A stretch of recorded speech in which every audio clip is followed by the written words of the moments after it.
truths to be self-evident that all men are created equal, that they are endowed by the Creator with certain unalienable rights, that among these are life, liberty, and the pursuit of happiness, that to secure these rights, governments are instituted among men, deriving their just powers from consent of the governed, that whenever any form of government becomes destructive of these ends, it is the right of the people to alter or to abolish it, and to institute new government, laying its foundation on such principles and organizing its powers in such form as to them shall seem most likely to affect their safety and happiness. Prudence indeed will dictate that governments long established should not be changed for light and transient causes, and accordingly, all experience has shown that mankind are more disposed to suffer while evils are sufferable than to right themselves by abolishing the forms to which they are accustomed. But when a long train of abuses and usurpations, pursuing invariably the same object, evinces a design to reduce them under absolute despotism, it is their right, it is their duty to throw off such government and to provide new guards for their future security. The world is waking up, and this is the tipping point. Ladies and gentlemen, Scott McKay coming to you live. We are live tonight. We're doing a stream tonight for the address. See what Trump is going to bring out to the nation. We are going to hang out and watch it here so we can just go right from his address to the nation, right to his address into commentary. Juan O'Savin is going to be joining me here tonight. It appears that this information may very well be about Venezuela. May also be about the elections. I'm not sure. That's just a little bit of information I got today, and we'll see what actually happens here as he starts the message. I don't know if this is going to be a short 15-minute address or if it's going to be an hour. We're just going to kind of play it by ear, but what we'll do is we're going to live stream it right here. As soon as it starts, we're going to kind of step off to the side, sit on the bench, and watch what he has to say. You know, a couple of things I want to throw out there. There's two things that have been weighing pretty heavily on my mind. One is kind of surface. The other one is a little deeper. And the deep side of it is this growing sentiment in the country about this Muslim invasion. And I even hate to talk like this or talk about this because it's not even a term that I would want to use. I wouldn't even want to specifically focus on a particular religion, but I'm going to tell you something. The conclusion that I have now drawn, and we're probably going to get hit pretty hard. And I mean, you can only call me so many names. The knuckleheads out there are going to call me so many names, but I don't really give a shit. They're all dime stores. You know what that means? Dime store douchebags. They have nothing to offer the world. But their reaction typically is that you're a bad person for being an observer and looking at details, facts, and pointing things out so people can make their own minds up. But the simple fact is that, in fact, I'm gonna segue for a second to something Lara Logan told me weeks ago. Whenever I went to an event that she was part of with Judd Saul, raising money to help continue to fund his operation, saving thousands and thousands of Christians in Nigeria from being slaughtered by these Muslim radicals. And they're doing it systematically and systemically with the support of the president of Nigeria. Unfortunately, that being said, she said, we were talking about her experiences in that world. And she said, she was with a group of clerics, might have been in Afghanistan or Iraq. She was obviously a young reporter, a very brave one. I don't know anybody braver than that girl. Having gone into these unbelievable war zones looking like she does. I mean, she's a candidate to be raped by any of these animals at any time, which she ended up having that happen to her when Muslim Brotherhood had overthrown the Mubarak regime at the behest of the clowns in America. Obama facilitated that to overthrow this government. Egypt was doing pretty well economically at that time. I've talked to people who came from Cairo to the States probably 10 years ago. One time, and he was telling me, I asked him about why you're pumping gas here, and it's because it's the only thing he could do. He had to get out of the country. The economy was doing pretty good. The U.S. had been supporting for decades, helping keep Middle East peace. Hosni Mubarak gets overthrown by the Muslim Brotherhood, and they come in and do what they do, and they destroy the economy. They're suffering there even today. You got dogs, starving dogs running through the city streets, trash everywhere in Cairo. It's a debacle. It hasn't been undone. They actually, General al-Sisi ended up overthrowing a constitutional military coup, overthrew the Muslim Brotherhood and put Morsi in jail, who was their leader. And unfortunately, the Muslim Brotherhood is active, and that is what Obama brought into this country en masse during his administration.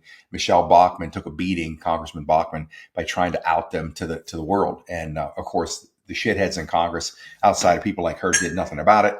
They've been not only asleep at the wheel, Republicans, Democrats, senators, congressmen alike, they've been helping this invasion happen.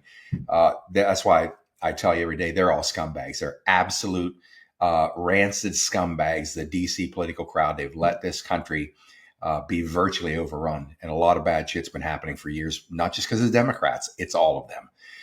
If they don't like what's going on there, they should be raising hell like I do in the public forum, but they don't. They want their paycheck. They want their Georgetown dinners, and they want their ass kissed by everybody on earth because they're a congressman or senator. So they leave the job up to me. But that's one thing. Another thing is the whole Rob Reiner thing. I saw Mike Jaco covering a couple things today on from yesterday on Rob Reiner being murdered by his son. It's kind of bizarre. We're supposed to be kind and decent about it, but honestly, I have no kindness or decency for this guy. Mike had pulled up a lot. We know he's a left-wing radical, trashing Trump, telling us MAGA people go fuck yourselves on Twitter. Like, go, all you MAGA people go fuck yourselves. I mean, that kind of vitriol coming out of a scumbag like this guy who's come through the industry, and you know what goes on in that industry at its highest levels. And I know people see good side. Ron was on the other night, Ron Moss, and he's had experiences with not Carl Reiner, but Rob Reiner for years. Very nice guy, wonderful guy. And I'm sure he is to the right people. If there are people in Hollywood that have power or influence or general recognition, of course, those people are nice. But I've been around people in that industry that aren't, and I've seen the way they've treated other people. And I've actually fired, I think, 2 clients when I was out there. They were these kind of people. They were in the entertainment industry and just treat people ruthlessly like shit. I'm like, I'm done with this guy. So he doesn't deserve any respect from me after how he's attacked us literally since 2015 for over 10 years. Clowns like him just attacking us constantly. Well, guess what? The world that he grew up in, the world he was part of and he fostered, basically is what came to his doorstep one night and put an end to all of it. We'll see what happens in the news and get the details in time. But I don't have any love lost for this guy being exited. There's a lot of people that are being exited out of Hollywood, and we know this is an operation in many ways, whether that was something planned in some way, shape, or form, or if this just happened organically. He was going to be going anyways because of what he had come up in the industry doing to that world. But looking to see if we have any coverage coming up yet on Trump's address. It's supposed to be at 9:00. I'm going to just kind of peek around here a little bit. I'm going to see where you all are. I got to jump in here into the show. And I got two mice here, two mouses, two mice. One works, one sometimes doesn't. So I keep an extra one on hand. Okay. Coming up, Trump address to the nation. I'm going to look around a little bit here and see what I can see. I guess we're getting ready to go. I have no volume over here. I cannot hear anything. Which caused prices to be higher than ever before, making life unaffordable for millions and millions of Americans. This happened during a Democrat administration, and it's when we first began hearing the word affordability. Our border was open, and because of this, our country was being invaded by an army of 25 million people, many who came from prisons and jails, mental institutions, and insane asylums. They were drug dealers, gang members, and even 11,888 murderers, more than 50% of whom killed more than one person. This is what the Biden administration allowed to happen to our country, and it can never be allowed to happen again. We had men playing in women's sports, transgender for everybody, crime at record levels with law enforcement, and words such as that just absolutely forbidden. We had the worst trade deals ever made, and our country was laughed at from all over the world. But they're not laughing anymore. Over the past 11 months, we have brought more positive change to Washington than any administration in American history. There's never been anything like it, and I think most would agree. I was elected in a landslide, winning the popular vote and all 7 swing states and everything else, with a mandate to take on a sick and corrupt system that really just took the wealth from people and crushed the dreams of the American people. For the last 4 years, the United States was ruled by politicians who fought only for insiders, illegal aliens, career criminals, corporate lobbyists, prisoners, terrorists, and above all, foreign nations, which took advantage of us at levels never seen before. They flooded your cities and towns with illegal aliens. They decimated your hard-earned savings. They indoctrinated your children with hate for America. They just released a level of violent felons that we had never seen to prey on innocent. They caused war. They caused mayhem. They caused a horrible situation all over the globe. But now you have a president who fights for the law-abiding, hardworking people of our country, the ones who make this nation run, who make this nation work. And after just 1 year, we have achieved more than anyone could have imagined. Starting on day one, I took immediate action to stop the invasion of our southern border. For the past 7 months, 0 illegal aliens have been allowed into our country, a feat which everyone said was absolutely impossible. Do you remember when Joe Biden said that he needed Congress to pass legislation to help close the border? He was always blaming Congress and everyone else. As it turned out, we didn't need legislation. We just needed a new president. We inherited the worst border anywhere in the world, and we quickly turned it into the strongest border in the history of our country. In other words, in a few short months, we went from worst to best. We're deporting criminals, restoring safety to our most dangerous cities. Just take a look at Washington, D.C. It's at levels of safety that we've never seen before. And they decimated the bloodthirsty foreign drug cartels. We did that all by ourselves with our people, and we're so proud of it because they were poisoning and destroying our population. Drugs brought in by ocean and by sea are now down 94%. We have broken the grip of sinister woke radicals in our schools, and control over those schools is back now in the hands of our great and loving states where education belongs. After rebuilding the United States military in my first term, and with the addition we are adding right now, we have the most powerful military anywhere in the world, and it's not even close. I've restored American strength, settled 8 wars in 10 months, destroyed the Iran nuclear threat, and ended the war in Gaza, bringing for the first time in 3,000 years peace to the Middle East, and secured the release of the hostages, both living and dead. Here at home, we're bringing our economy back from the brink of ruin. The last administration and their allies in Congress looted our treasury for trillions of dollars, driving up prices and everything at levels never seen before. I am bringing those high prices down and bringing them down very fast. Let's look at the facts. Under the Biden administration, car prices rose 22% and in many states 30% or more. Gasoline rose 30 to 50%. Hotel rates rose 37%. Airfares rose 31%. Now, under our leadership, they are all coming down and coming down fast. Democrat politicians also sent the cost of groceries soaring, but we are solving that too. The price of a Thanksgiving turkey was down 33% compared to the Biden last year. The price of eggs is down 82% since March, and everything else is falling rapidly.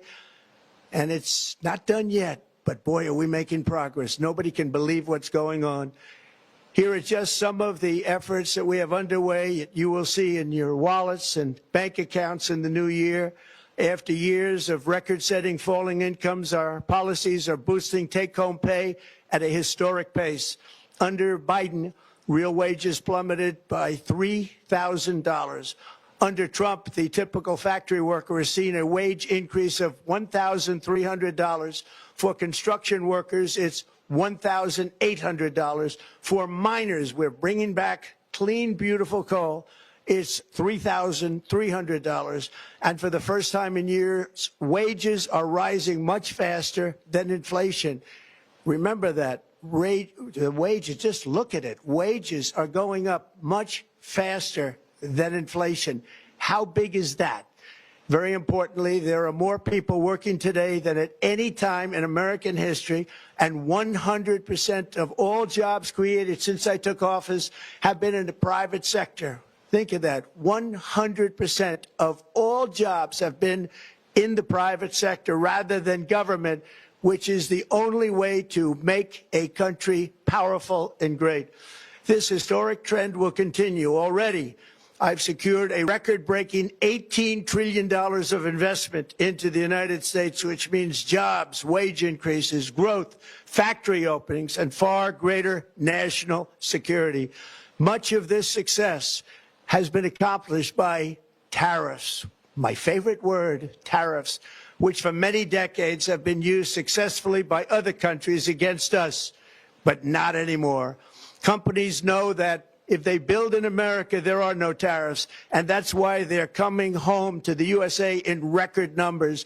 They're building factories and plants at levels we haven't seen, AI, automobiles. We're doing what nobody thought was even possible, not even remotely possible. There has never, frankly, been anything like it.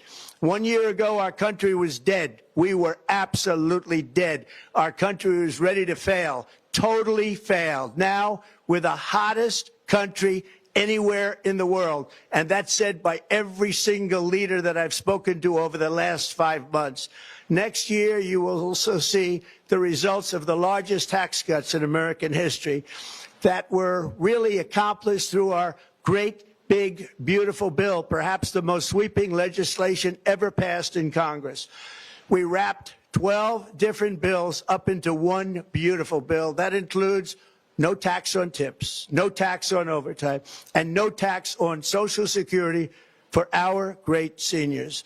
Under these cuts, many families will be saving between $11,000 and $20,000 a year, and next spring is projected to be the largest tax refund season of all time. Because of tariffs, along with the just passed One Big Beautiful Bill, tonight I am also proud to announce that more than 1,450,000, think of this, 1,450,000 military service members will receive a special, we call Warrior Dividend before Christmas, a Warrior Dividend.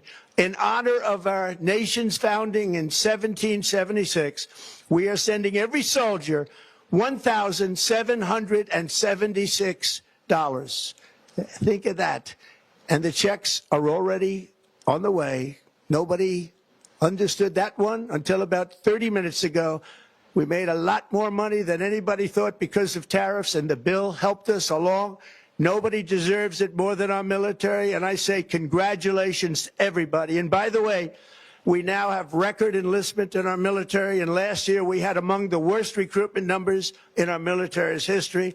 What a difference a year makes. In addition, I'm doing what no politician of either party has ever done, standing up to the special interests to dramatically reduce the price of prescription drugs.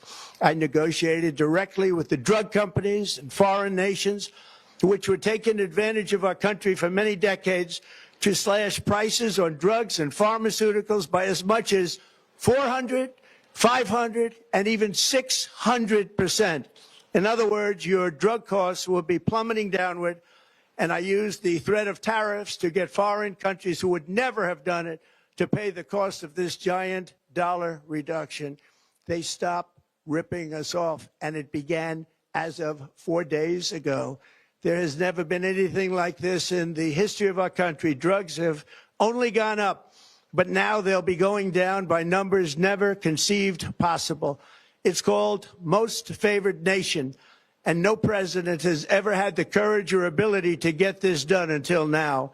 The first of these unprecedented price reductions will be available starting in January through a new website, TrumpRx.gov. And these big price cuts will greatly reduce the cost of health care. I'm also taking on the gigantic health insurance companies that have gotten rich on billions of dollars of money that should go directly to the people. The money should go to the people. That's you. So they can buy their own health insurance, which will give far better benefits at much lower cost. It will be far better health insurance. The current Unaffordable Care Act was created to make insurance companies rich. It was bad health care at much too high a cost. And you see that now in the steep increase in premiums being demanded by the Democrats, and they are demanding those increases, and it's their fault. It is not the Republicans' fault. It's the Democrats' fault. It's the Unaffordable Care Act, and everybody knew it. Again, I want the money to go directly to the people so you can buy your own health care. You'll get much better health care at a much lower price. The only losers will be insurance companies that have gotten rich, and the Democrat Party, which is totally controlled by those same insurance companies. They will not be happy, but that's okay with me because you, the people, are finally going to be getting great health care at a lower cost. Another major focus is the cost of energy. For years, the radical left Democrats exploited the green energy scam as an excuse to funnel many billions of dollars into their own massive slush funds as their energy restrictions drastically drove up prices, and they drove them up at record levels. Electricity costs surged 30 to 100% under Biden, and the typical family lost $5,000 to $10,000 in higher energy costs. Think of that, $5,000 to $10,000 you lost. On day one, I declared a national energy emergency. Gasoline is now under $2.50 a gallon in much of the country. In some states, it, by the way, just hit $1.99 a gallon. And within the next 12 months, we will have opened 1,600 new electrical generating plants, a record, and it's a record that won't be beaten by practically, I would say, by anybody, or certainly not very soon. Prices on electricity and everything else will fall dramatically. The Democrat inflation disaster, again, the worst in the history of our country, also robbed millions of Americans of home ownership and indeed the American dream. The yearly cost of a typical new mortgage increased by $15,000 under Democrat rule. In 11 months, we've already gotten that annual cost down by $3,000, and it's coming down a lot lower. Wait till you see. The numbers are going to be shocking. And I'll soon announce our next chairman of the Federal Reserve, someone who believes in lower interest rates by a lot, and mortgage payments will be coming down even further. Early the new year, and you will see this, in the new year, I will announce some of the most aggressive housing reform plans in American history. A major factor in driving up housing costs was the colossal border invasion. We have never been invaded. This is the worst thing that, frankly, in my opinion, the worst thing that the Biden administration did to our country is the invasion at the border. The last administration and their allies in Congress brought in millions and millions of migrants and gave them taxpayer-funded housing while your rent and housing costs skyrocketed. Over 60% of growth in the rental market came from foreign migrants. At the same time, illegal aliens stole American jobs and flooded emergency rooms, getting free health care and education paid for by you, the American taxpayer. They also increased the cost of law enforcement by numbers so high that they are not even to be mentioned. For the first time in 50 years, we are now seeing reverse migration as migrants go back home, leaving more housing and more jobs for Americans. In the year before my election, all net creation of jobs was going to foreign migrants. Since I took office, 100% of all net job creation has gone to American born citizens, 100%. In the end, government either serves the productive, patriotic, hardworking American citizen, or it serves those who break the laws, cheat the system, and seek power and profit at the expense of our nation. Look at Minnesota, where Somalians have taken over the economics of the state and have stolen billions and billions of dollars from Minnesota and indeed from the United States of America. And we're going to put an end to it. For so long as before my election, the vast majority of good and decent Americans were forced to watch as corrupt politicians plundered the halls of power, exploited our taxpayers, and pillaged every system that makes civilized society function. But not anymore, and you see that every day, not anymore. We're putting America first, and we are making America great again. Very simple. We are making America great again. Tonight, after 11 months, our border is secure. Inflation is stopped. Wages are up. Prices are down. Our nation is strong. America is respected. And our country is back, stronger than ever before. We're poised for an economic boom, the likes of which the world has never seen. Soon we will host the World Cup and the Olympics, both of which I got. But most importantly, we will celebrate the 250th anniversary of the Declaration of Independence.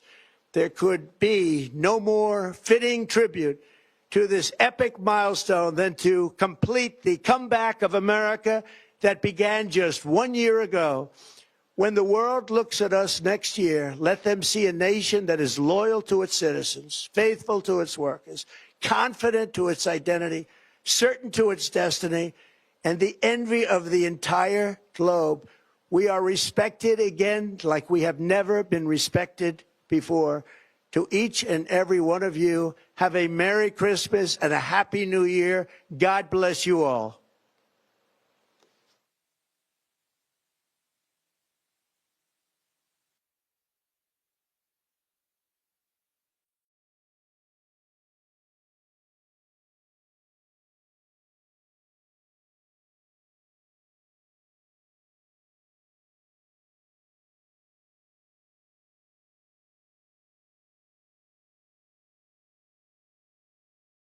Talked about tonight, I thought maybe he was going to bring up Venezuela based on a conversation I had earlier. But it looks like it was just a general address to remind the people of everything that he's accomplished in a year. There's one thing that he said, and it kind of provoked something in my mind, and I'm going to talk about it in terms of economics, so we understand how it works. He's been in for a year, and I kind of sometimes I watch the threads, they chat, or I listen to other people talking, whether it's in social media or elsewhere on videos that are talking about Trump's been in power this amount of time. These things haven't happened. This hasn't happened yet. And what I want to say is what I've been saying for the last number of years. This entire operation is a slow rollout because there are still people that need to see a repetition of these exposures and events that are taking place that we're overly ready for. And some have come to us. They're behind us. We got more coming. But to get some of these people that are the zombies, the walking dead, it's going to take example after example after example after example, because there has to be a pattern established when your brain is so fused, when your brain has a filing system like the old, I'm trying to think of what they were whenever we were in school. When I was a kid, we had drawers with a card for a library book, and I can't remember that system, the name of it. Anyways, every card, somebody took a book out, they had to write their name in a card, put it back in a filing cabinet, and that's how the library kept track of who had what. But that system is kind of like the way your brain works. You have these what are called engrams in your brain. They're like plates. Imagine a plate having information welded or fused onto it or lasered onto it. Plate goes back into its, vertical file, and it sits there forever. It's in your brain. And your brain maybe has the recall power to bring it back to the forefront, or it doesn't. Every memory, everything that's ever happened to you is seared into these engram plates in your brain, in its neurological structure. Now, whether you have the recall power or not to remember all of it, most of us obviously don't, but everything is there recorded in living color. And that's really what I think in the case of these people that their mindsets welded to Trump being a bad guy, or number two, this isn't happening fast enough. There has to be continuous repetition to unwind the grip that all that information has, as it has been solidified in everybody's everyday thinking, because they're bombarded every single day. And look how it is now. We were bombarded when I was a kid, but again, it wasn't like this. We had newspapers, we had magazines, you had radio, you had TV. Way different, because now just the internet itself, throw into the mix social media, it's a constant barrage of propaganda coming at us. If you look at a gas pump, you can't even get away from these things at a gas pump. You got to listen to commercials on video screens when you're trying to get fuel. They're always trying to program you to buy shit. They're selling you stuff. So it's a different wake up call for a lot of people that are younger than me, younger than we are. But here's the thing in terms of the economic side of all this. People are complaining like, how come this isn't better? Or, there's not more money flowing now. This is how it was in 1979. The election, I remember the 80 election. It was when Reagan came on. Reagan brought us to the largest or longest period of peacetime prosperity in country's history up to that point, post World War II. And it was because of the tax policies that he put in place. Now, when he's elected in 1980, he's taken power in January 23rd, 1980 actually, or 1981. So because he had a massive landslide, won every state, I guess, but one, Reagan had a mandate, which means the country wanted Reagan's plan in place. Every congressman and senator's on notice. That much of a landslide, they better not push up against them, because they could cost them their seat in the next election if they don't support what America showed in mass that they wanted. These dipshits anyways will, as the cowards that they are, they won't stand their ground, and they will buckle like they all did, Republicans and Democrats alike. Anyways, so it was 1981 before legislation even started to be passed, and it was late 81. So the tax cuts that Reagan brought were the largest tax cuts in U.S. history. So here we are now in 1983. And the full force of the tax cuts had not come into play yet. So the economy still was struggling in 1983, going into the 1984 election. And of course, you would naturally feel that pressure, because people would be asking, hey, it's been a couple of years now. Things haven't really gotten as better as we thought they would, or as fast. Well, the reason is it takes time for, number one, these tax cuts to kick in and also to work. And I'm going to explain the laws of economies of scale when you're trying to put an economy back online. The difference between the 80s economy and the economy today is that the 80s economy was built on hard capital assets. Today's economy is built on digital, electronic transfer, valuation protocols, you name it. So the big difference is this. Back then, if somebody made a mistake in business, and it's why businesses, I think, ran more efficiently. If somebody made a mistake in business, and it could cost you big time, because if your revenue dropped, then that led to having to lay people off. It would lead to possibly closing down plants or whatever, and these are capital intensive businesses, meaning even if you lay people off, you got to shut down a plant. You still have overhead. You got to keep power on. You're paying likely property taxes, everything else that that plant requires to at least stay viable, even though it's shut down for production. So, and then if there's a catastrophic situation in a company that lasts too long, the company can go bankrupt. The difference between then and today is this. You can have billions of dollars wiped out in your asset, your stock portfolio. Some people do. Look at Zuckerberg. Oh, he lost 15 billion in valuation today. What does that mean? It doesn't mean anything. These are perceived value. He has perceived value of what that company's worth. Meta, DARPA's project that they handed over him and made him the puppet to make him look like he's the one that actually created it. It's absurd. We now know he didn't. But the reality is, when politicians create policy that affect businesses that are capital intensive, the damage is long-term or permanent, because that means it affects a company. They could lay people off, have to shut down a plant, sell it off, or whatever. Now somebody brings in good tax policy. it doesn't come on as quickly as it went away. Because again, you're talking capital intensive businesses and markets, meaning you've got to build a factory. You now have to go through the process of everything that it takes, setting up the supply chain, dealing with logistics, inventory, all of this stuff. It's a steel mill, multiply that times 100. So once that goes down, it isn't coming back ever. Or if it does, it's going to take a long time. That's what keeps economies growing slowly. Certainly after the right policies are implemented, it takes a couple of years. In this day and age, we're so used to somebody sells a company, does an IPO in a couple of years, they're worth billions. It's absurd. It's just truly absurd that for such a minimal amount of work, such great rewards can be made. Because, up until the late 80s and mid 90s, to create major, massive wealth, it took many, many years because everything was capital intensive. A lot of time, a lot of money, a lot of building, all of that. Not the case today. Now it can come, it can go, it can rise and fall very quickly.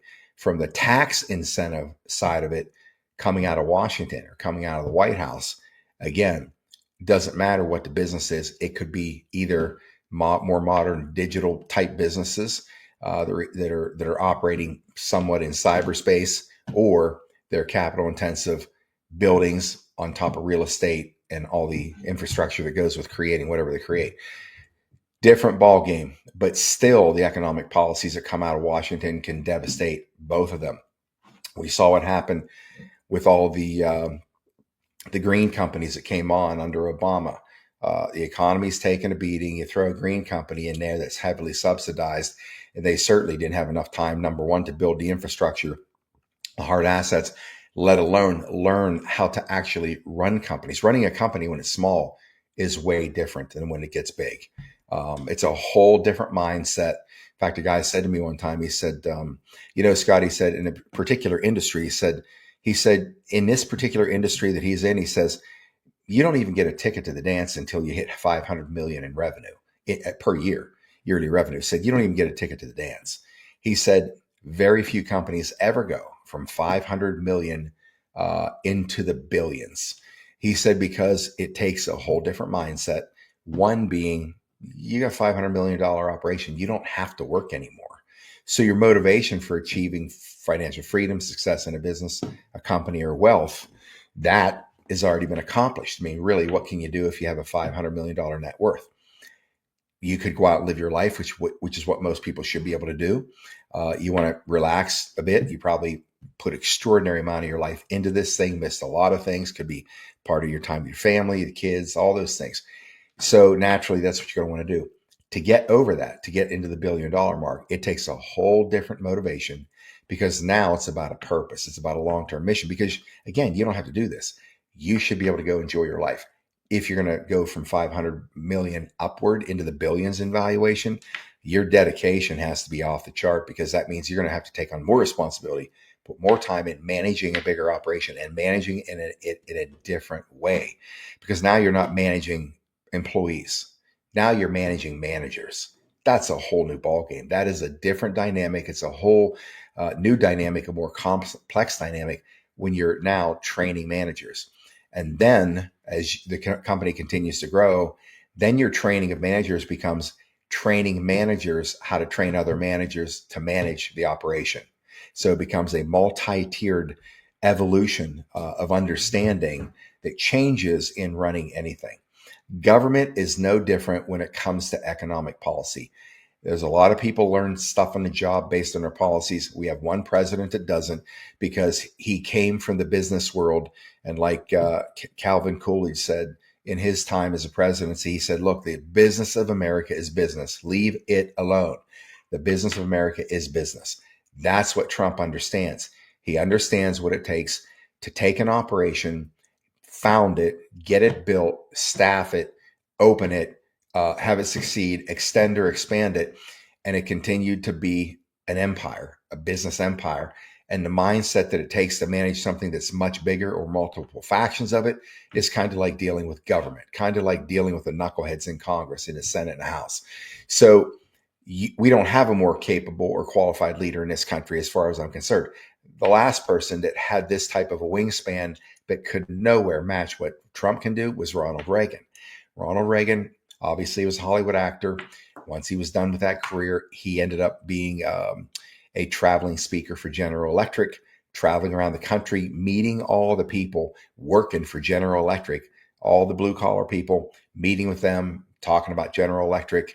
And over time, he got a chance to see America from the lower or the middle class demographic and started to understand the country better, understand how an economy really works. He was a Democrat. And of course, then he ended up changing his party affiliation to the Republican Party. People are saying, giving him shit because he left the Democratic Party. He said, I didn't leave the Democratic Party. It left me. I mean, look where they are today. So didn't agree with, his ideas and philosophy on economics. So with that being said, the difference is that Trump has managed massive budgets in his career and his time. So when you're looking at this one, it's the biggest corporation in the world. It's the largest revenue stream of any corporation on the planet. That's the United States corporation, which we know is now defunct and basically dismantled. However, the machine is still that big. So it takes time for all the mechanics to get to high speed, and also for infrastructure that creates revenue to be built. It takes a couple of years. So those who complain that it hasn't happened fast enough, well, let's face it, it isn't happening fast enough for a lot of people, but it is what it is, and it is coming. My guess is, depending on how early he announces next year, the things we believe are going to unfold during this year coming up, depending on how early it is, I think that'll determine how quickly this economy turns into a rocket ship. I do believe that's coming. I believe it's coming. I'm not sure what 2026 holds. Love to make those positive predictions, but at the end of the day, I do not have a crystal ball. But what I do believe is going to happen is there is going to be the cataclysmic event of what that may be. Would it be an EBS? Will it be Trump coming out and announcing a number of people that have now been rounded up, picked up, put in Gitmo, whatever? I don't know. I still think there's going to be that type of an event. I still think there's going to be chaos in the country at some point. But I do believe, as Trump said, we're going to be 250 years old complete come 2026, July the 4th. So he said that's the marker when it's going to be better than ever. I expect that'll happen as well. I mean, look what's happening with silver. It's been crazy what's been going on in the last couple of months. I think, man, I'll tell you, 128% increase in silver starting this year. Think of that. You make an investment, and if you're getting 4 or 5% return on your money for any investment, how did I just lose I just lost my page. See if I can find it. I lost my page that I was looking at.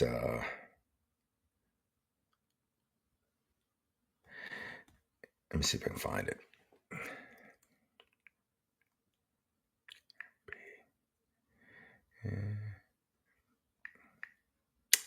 See if this is it. Forget the title. It isn't. Yeah, it is gold and silver. Okay, so right now, silver's at $66.72. If you're telling me the economy's not doing well, you sure as hell wouldn't see this happen. So here's where it was 1 year ago, year to date. 1 year ago, silver was $36. Okay. So we're not even a full year in, but $36 to $66, that's nearly a doubling. Having 117% increase in the value of anything, that happening in 1 year is staggering. Year to date, from when silver, from January until now, it's $37.58 on the 1st of January. Now we're at $66. That's a 128% increase.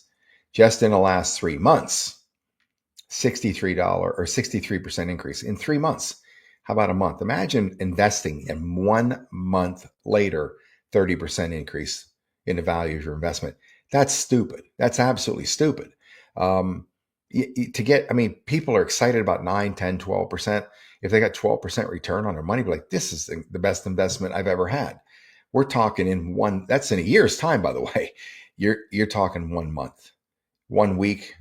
Just in 1 week, it's up 6%. I mean, those are respectable numbers. 24 hours. So the economy is obviously starting to pick up major speed. I know Kirk Elliott said he believes that come the third quarter or the first quarter of next year, he believes that we're going to be at $120 to $140 in silver. Now, think about where that is now. I certainly believe it's going to get to 100 just by the tracking I'm seeing and all the other factors that Kirk talks about. Massive electronics manufacturing coming back to the United States, $7 trillion of business investment. It's obviously going to be capital intensive investment, manufacturing, et cetera. And all manufacturing and electrical components require silver. Weapons require silver. I don't know how many hundreds of ounces one Tomahawk missile uses for silver, but it's staggering. And they're not mining enough, and there's not enough supply. That alone means that silver is going to be a supply and demand issue where silver is likely going to be jumping up dramatically. We'll be with Kirk Elliott tomorrow, by the way. I think that's probably an economic update you're going to want to look at. But the difference between silver, again, is a hard asset versus buying stocks, bonds, all that. I just never saw the value in that kind of a risk. But again, everybody has their own preconceived ideas on what they think would be the best way to go. That's very individual. But when it comes to hard assets, to me, that seems to make the most amount of sense. It looks to me like we got a stranger popped in here. It's going to be joining us. This is the man of the hour. It's rare that we can capture him. He's like an elusive creature that nobody ever sees, like maybe once in a lifetime. But I made a phone call today. I'm like, I'm going to call this dude, see if he wants to jump in. We're going to talk about Tina Peters, which we will tonight. And he was actually going to be available to come on tonight. If I could have climbed through the telephone receiver and kissed a dude on the cheek, I would have. It's impossible to get this guy pinned down and cornered. But brother, it's good to see you. There's the weather in Hawaii right now. Looks like the storm is upon us, from what I can see. Yeah. Well, actually, we do have. I'm getting an echo, so I hope we're not screwing something up here. And I don't know if it's in my phone or my car. Might be your car feeding back. Your car speaker maybe feeding back into your phone. Let's see if I can get the car. We're good here. You sound fine here. Looks like I'm frozen and you're frozen.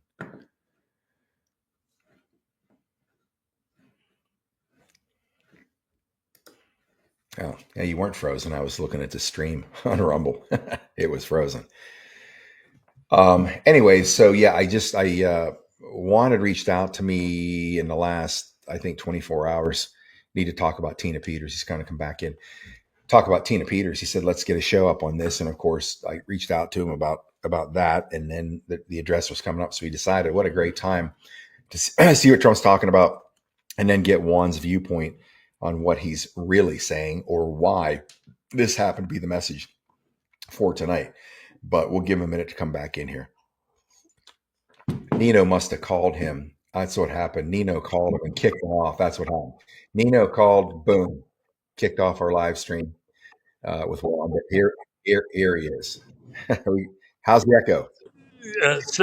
Seriously, sorry about that. I don't know why the car captures the phone. Sometimes it's a son of a gun. So anyway, no worries. All good. Glad to have you back. So, we were watching. Obviously, we're watching the address tonight. A couple things we want to get your viewpoint on about what he said, why this is what he chose to say at this time of the year, and we'll talk about the Tina Peters situation. But so, what did you hear, Juan?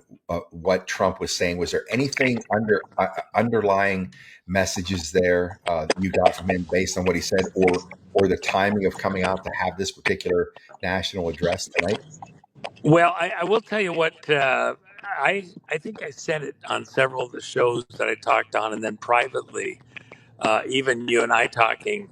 I didn't want to get ahead of him, and I felt that there was a possibility that he might not go places that people expected him to go. Because we had people saying that he's told Congress he's going to war. Well, he doesn't declare war. So that didn't ring true. And I said that to several people. And then, but he may make an announcement on Venezuela or something. But, I didn't want to get ahead of him. Let him say what he wants to say.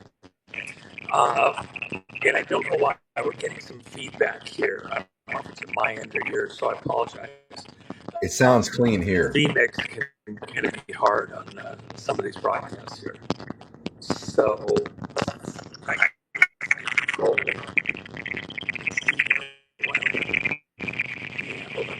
Now it is getting a little bit weird.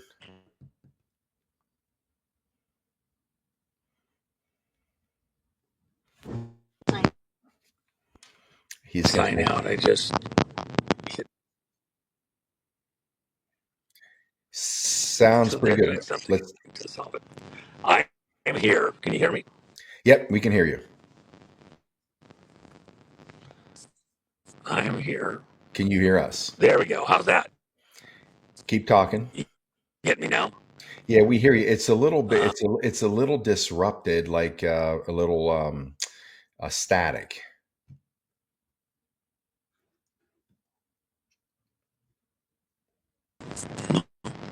Don't know what the issue is. No idea what the issue could. Is that playing through your vehicle, Juan? Let's see here.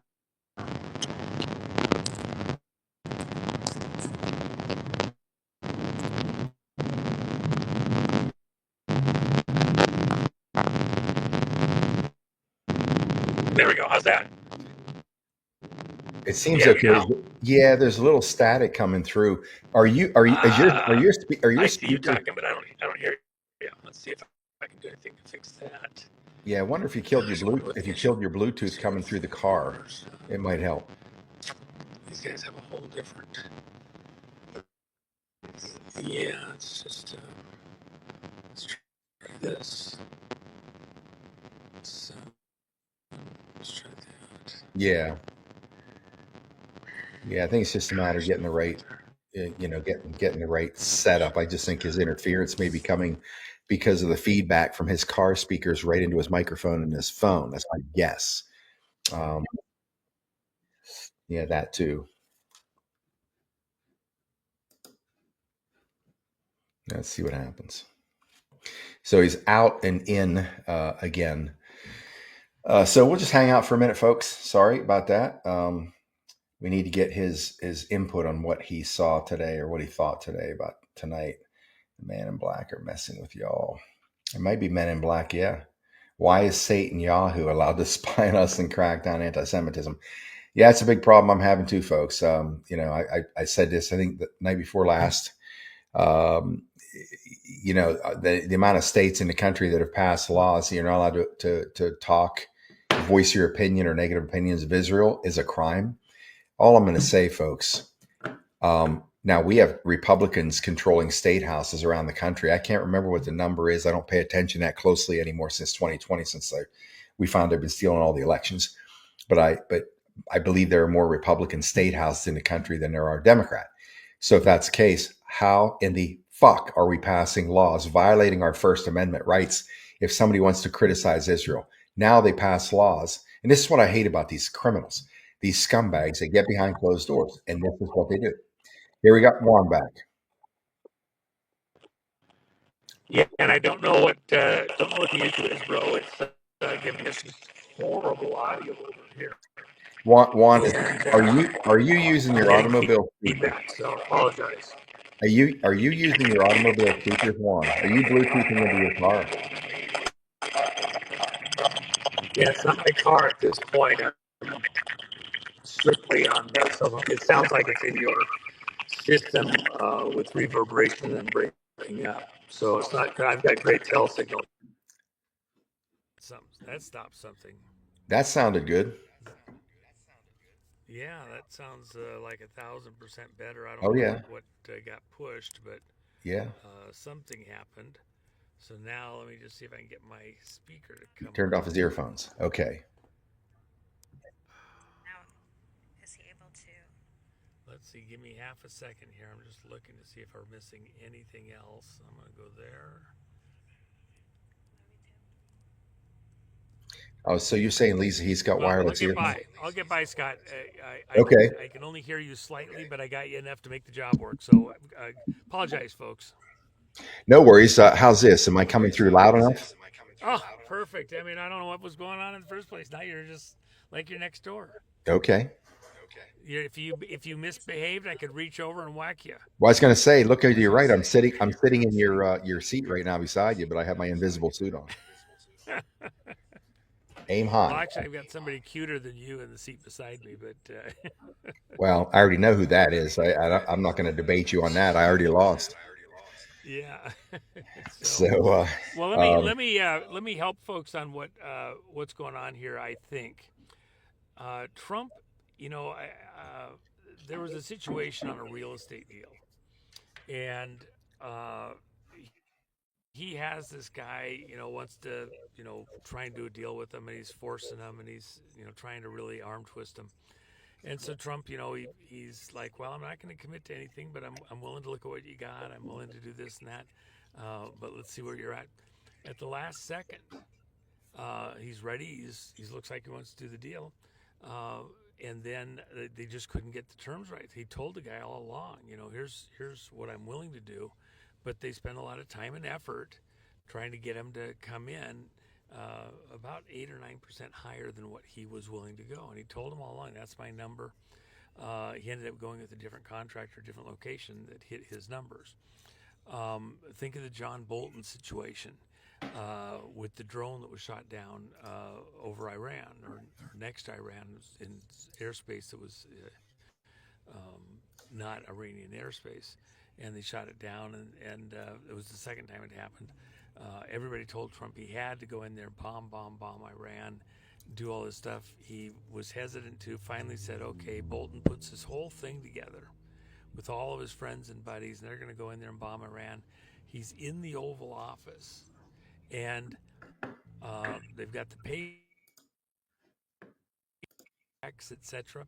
And all of a sudden, Trump pulls the pen out. He's going to sign the authorization. He says, don't fire a shot till I agreed to it. After they're all ready to do it, he stops just before his pen over the page. Hey, how many people do you think are going to die in this raid that we're going to do on Iran right now? And he had told him he wanted minimum human casualties. I want to send him a message. I don't want to kill anybody. And the general there pipes up that about 100 people are their best projections going to die. And Trump says, gosh, that's the best we can do. And the guy says, well, we think 200 tops, but we've done everything to minimize it. We think it's going to be about 100. Trump says, gosh, I think, how much was that drone? 30 million, sir, but the replacement's going to cost us 35. Okay, and plus there's 2. The public doesn't know about the second one. All right. Well, we're a big country. I think we can afford that. I think one Iranian life is worth more than $30 million. So let's shut it down.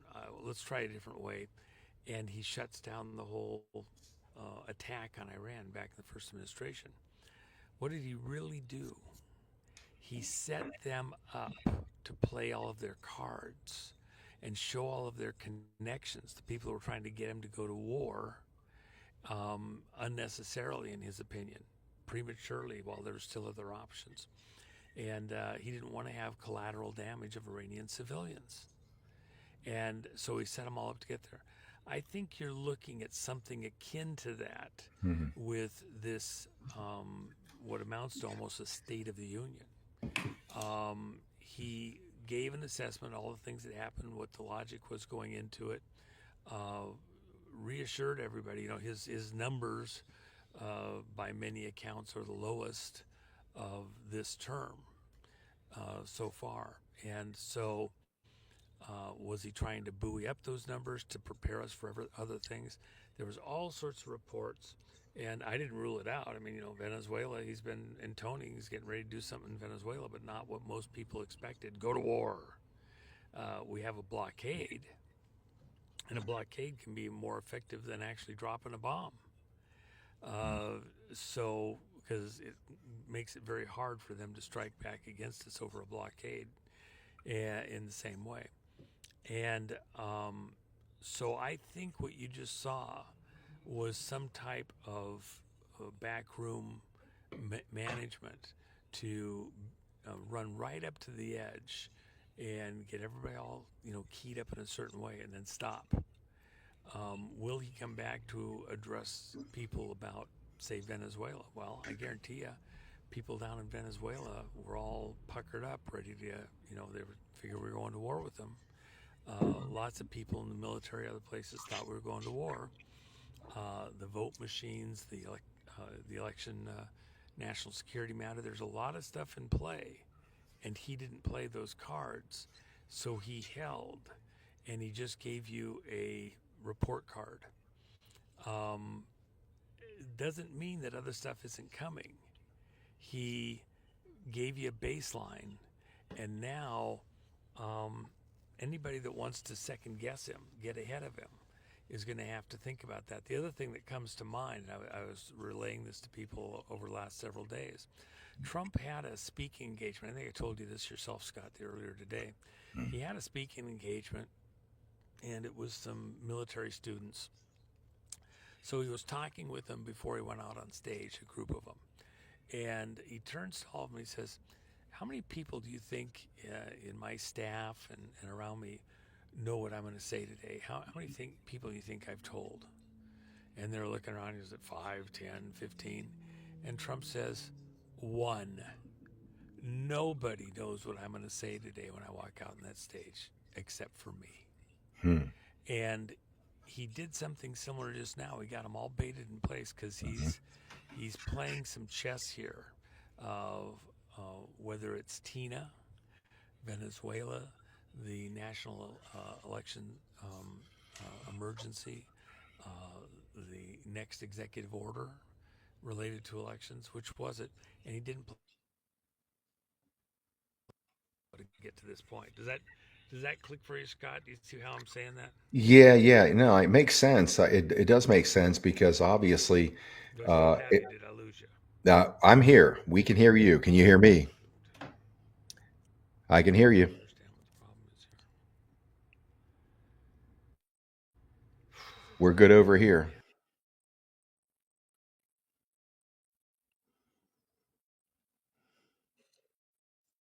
Yeah, it says he's offline.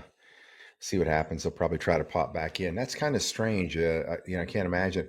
So here's what I figured out is when you're wearing ear pods or something like that, you're gonna get feedback from another speaker if it's coming through a car because that car speaker is feeding right into the headset microphones. If you're on a wired system, wired headset, and you got the mic hanging right here, that seems to eliminate that problem. That way, the reason that I travel with one of those wired headsets when I'm running around, because if I get in a situation he's in and I have to do something on my phone, on a Zoom or whatever, I can actually plug those in. You can get you don't have to have it clear, at your mouth, so to speak, where you can't really see what's going on. So we'll give him another minute or two. I don't know exactly the point Juan is making. I don't know exactly where he's leading to from that, but yeah, it makes sense. If these guys are always on edge because they know sooner or later the hammer's coming or the Green Reaper is going to knock on their door, he could have just decided to put out an address like this tonight, if these guys are actually nervous about what's coming to their country, or whoever Trump's enemies are, America's enemies are, I assure you, every time he head fakes them by doing something like what he did tonight, it just continues to work up your temperature, make you more nervous. The more nervous you are, the more mistakes you make. And that could be why he addressed what he did tonight in that way. We'll hang out for a couple minutes. We'll see if he can pop back in here. I forget where we were pushing off of whenever Juan came back or came on, but economically, I still think we're going to get an ass beating. I honestly, folks, don't see how we get the country back, but we have a monumental spiritual shift in the country. until everybody pays the price for lack of paying attention to what's been done to this country by the politicians, not caring anymore, just accepting that's the way it is. All of that is going to lead to the demise and death of the country. I don't care if it's an animal or a human. If you let things like this go that are a problem, it's always going to take down the host organism. And the U.S. is a host organism, obviously. And if we continue to sit back again and allow this bullshit to continue, it's my greatest frustration in the world is we don't have enough people. People are way too comfortable in this country, even the ones that are very awake. Like I said the other day, going right back to NFL football, going right back to all the worthless nonsense that we spend our time on in our lives, our whole lives, instead of focusing what's important. All these people have returned to that I've seen watching NFL on Sundays. And I think the only thing that yanks us out of it 100% is an economic collapse. And if we believe the transition is coming, something has to come down.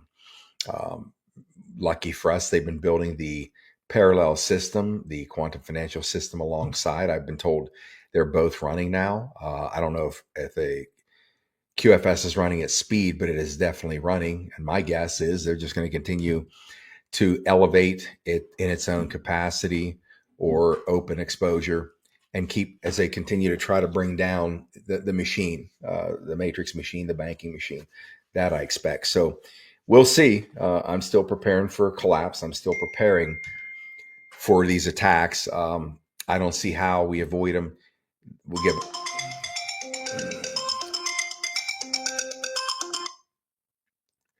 Hey, buddy, I just had a great idea how to finish the show. Yeah.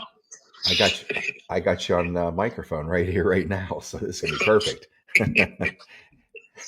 Well, I apologize. I don't know what the issue was, but you have great listeners out there, and I assume they kind of kept things going over. Yeah. We segued until you got back here, but I got the phone up to the microphone. I've done this before whenever I had issues with people. So you're good, loud and clear now. Well, you had issues with me? Never had issues with you. You're perfect. Oh, okay, all right. I was gonna say because I don't always share my cookies, but I usually get to share a couple with you. So nope, I have your photograph on my wall right here, right beside Jesus's. So you couldn't be any better. Oh my gosh. Yeah. Well, they had the good guy on one side of the cross and the bad guy on the other side of the cross. I don't know if that's it. That's sort of. Listen, here's the deal. What I was trying to tell your audience is this: Trump. Oh, now I get a call in. Let me tell my chief of staff. Tell me now. I'll call him back. Yeah, no, that's Matt. That's my chief of staff. Okay, so here's the deal. What I think Trump is doing, and he's a master at this. Remember when Bolton, after the Iranians shot down a drone, and this wasn't just any drone. This was a 737 sized drone. Big monster. It cost $30 million, and the Iranians shot it down. It wasn't actually the first drone they'd shot down. The first drone they faked a crash at the top of Mount Shasta of another drone that they shot down, and didn't admit that they got it plastered. And so the second one, you can't let Iran keep shooting their drones down. So Bolton and everybody over at State Department, Pentagon, they all wanted to bomb Iran. So they, pester Trump until he finally says, okay, yeah, we got to do it. Okay, let's go ahead and set it all up. But don't actually launch until I've approved it. And then I want minimum human casualties. But okay, go ahead and get it set up so we can do it. So over the next couple of weeks, they set up this massive hit on Iran. It's going to get all of their, boats and key installations, all sorts of things to teach them a lesson for shooting this drone down. And the day comes, it's afternoon in the States, they're in Washington, D.C., late afternoon, and coming up on midnight in Iran. And so Bolton, a bunch of generals, everybody, the admiral, they're all there in the Situation Room in the White House, all ready to go, Oval Office, actually. And they're waiting for him to sign this thing to let the aircraft take off the carriers. Everything's running. It's ready to go. And Trump pulls his pen out of the Resolute desk and he gets all ready to sign to authorize this going. And he's got the pen over the paper and he turns to Bolton and to the general there and says, now this is going to be minimum human casualties, right? I want, the least number of people. I don't want any civilians if possible. Least number of people killed in this. We're sending him a message about killing everybody. And the general, Bolton looks at him. The general types up, yes, sir. Minimum human casualties. Well, what's that number? Well, we think it's going to be about 100, sir. 100? Look, 200 max. Okay, but we think we're going to keep it at about 100. It's just hard to tell, who knows? So Trump is like, okay, and he's getting his pen all ready to sign. Then he stops and in a second. How much was that drone that they shot down? Well, it was about $30 million, sir. But it wasn't just one drone; it's two, and then the replacement cost. They're $35 million now. That's $70 million. We can't let them get away with it. You're going to go do $1 billion strike on Iran, right? We're worried about $70 million. Trump's looking at him, and he's got his pen almost on the paper, and then he stops and says, "Gosh, we are a big country. I think we can afford to just absorb that. I'm going to call it off for now. I don't want to kill a bunch of people. Tell everybody to shut it down. Sure. The Russians are watching, the Chinese watching. They're going to warn Iran. We don't have time to dither. Nope. I'm not doing it." Pulls the desk drawer out, puts the pen back in the desk, closes the desk drawer demonstrably. Everybody is like, "What just happened?" Bolton is so pissed. He is so livid. Crap, he leaves the White House and writes a book about it, right? What's the moral of the story? What did Trump really do? He got all of his enemies worked up within the administration, within the Pentagon, everybody else that really wasn't wanting to do his bidding, that wanted to start a war, and he didn't want to start a war.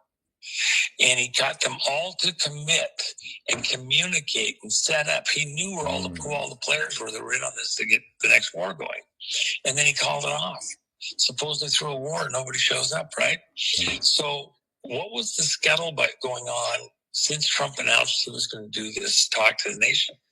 Well, there's all the issues. We're getting ready to go into Venezuela. And there's going to be bombing. There was people telling me this morning, and I think I mentioned it to you earlier, Scott, that were saying that Trump's going to announce we're going to war with Venezuela. And I says, really? He doesn't. That's not how it works. Well, they're talking to Congress. Okay.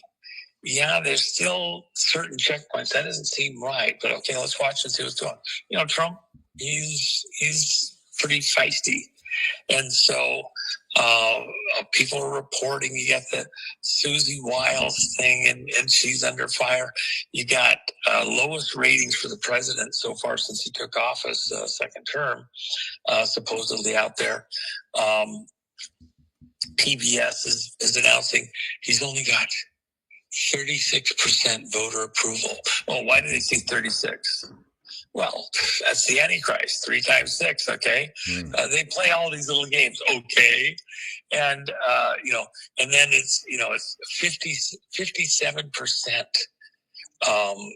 disapprove of 36% voter approval, 57% disapprove of everything he's doing. He's the most horrible president ever. And then instead of coming out and announcing, we're bombing Venezuela, something to do with elections, the national election emergency, which he's going to declare shortly, executive order, he just gives a report card. Here's where we're at. And I think that it wasn't as much about the talk to the nation, although that was, here's the facts, let's have a baseline, let's get real. Things are not as bad as the media is telling you it is, and you know it. And so here's some things to buoy up people's understanding. But there was something else going on, and other people around him were sending messages, communicating, this is the big one, we're ready to go, blah, blah, blah. And he got them right up to the altar and then paused, and a bunch of people tripped on their coattails and their shoestrings, trying to stop because they were way out ahead of it. He's got some big announcements that he's going to do, but this was maybe reminding people, don't get ahead of me, even in his own camp, and don't presume you know exactly what I'm going to say, and go telling that I know what I'm going to say. Follow the lead, and all those people that went out ahead of him have a little bit of egg on their face because he, proclaimed to know and saw it till he does it. Nobody knows exactly what's in his mind to do, and he's keeping his counsel, and he's kind of making a point and making it stick. Does that click for you? Does that make sense, Scott? It does, because most people know, want, or believe that he's still surrounded. He's in a den of vipers, and I suspect a lot of things he's doing inside the administration. If he doesn't know who's working against him, and maybe he does by this time, but it would seem to me that he would be playing this out in ways that could smoke out some of these people, trip them up, or maybe neutralize them. Is my assessment accurate on that? I think that's exactly what I'm trying to say, and I think that would be, look, you can have every report on what he just said. Within this audience, I think, much of them are true believers already. So they're trying to read between the lines. What just happened? It wasn't what most people anticipated, even within his own team. He's not letting even his friends push him ahead of what he's ready to do next. And it keeps our enemies under kind of a, they got to think every time, is this the big one? Is he going to do this or that? And what happened behind the scenes that you didn't know about? For example, when he was going over to the White House to do this press thing, talk to the nation, he had McCarthy, the old Speaker of the House that's out now, and Johnson's in. He had McCarthy in tow going over to Marine One. So what other conversations are being had just out of sight? And why would he be having those? We have the largest flotilla in South American history. Venezuela is surrounded, if you will. So what are they getting away with right now? Not very much. And does he have to go to war with Venezuela? A lot of people are saying that was his next move. Trump, the last thing he wants to do is go to war. Yeah. And he's made that excruciatingly clear over and over. But he'll use everything in the box to sequester, lock in, keep these people from mischief. And he's not afraid to, you're going to try to bring a boat out with drugs. They're going to kill a bunch of people. Well, we'll kill you right back. And by the way, the boat with the survivors that was hit a second time, they were enemy combatants. They were returning to their boat. And so within the letter of the law, they were not innocent civilians, whatever. So, and nobody gave the order to kill them all or something like that. There was, some ongoing concern. I'm not going to apologize for it. I'm not completely comfortable with what happened there. But in the fog of the moment and communications and all that, they were fair. They're out there trying to bring drugs. One of those boats might kill, 500 kids here in the country. The drugs getting out there to people. If it just kills one, are we going to let it through at this point? We're choking them off so they can't come here and bring their poison or get money to go do their poisonous acts against not just America but across the world. By the way, it was Chinese boats carrying meth being made in Venezuela to the shores of South Africa, and they trade the meth.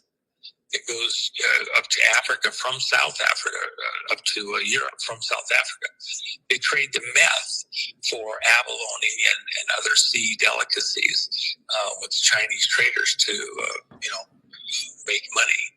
And that's coming out of Venezuela. So there's a lot going on here that I think by tomorrow or the weekend we may know a whole bunch more of things. It's a magic act.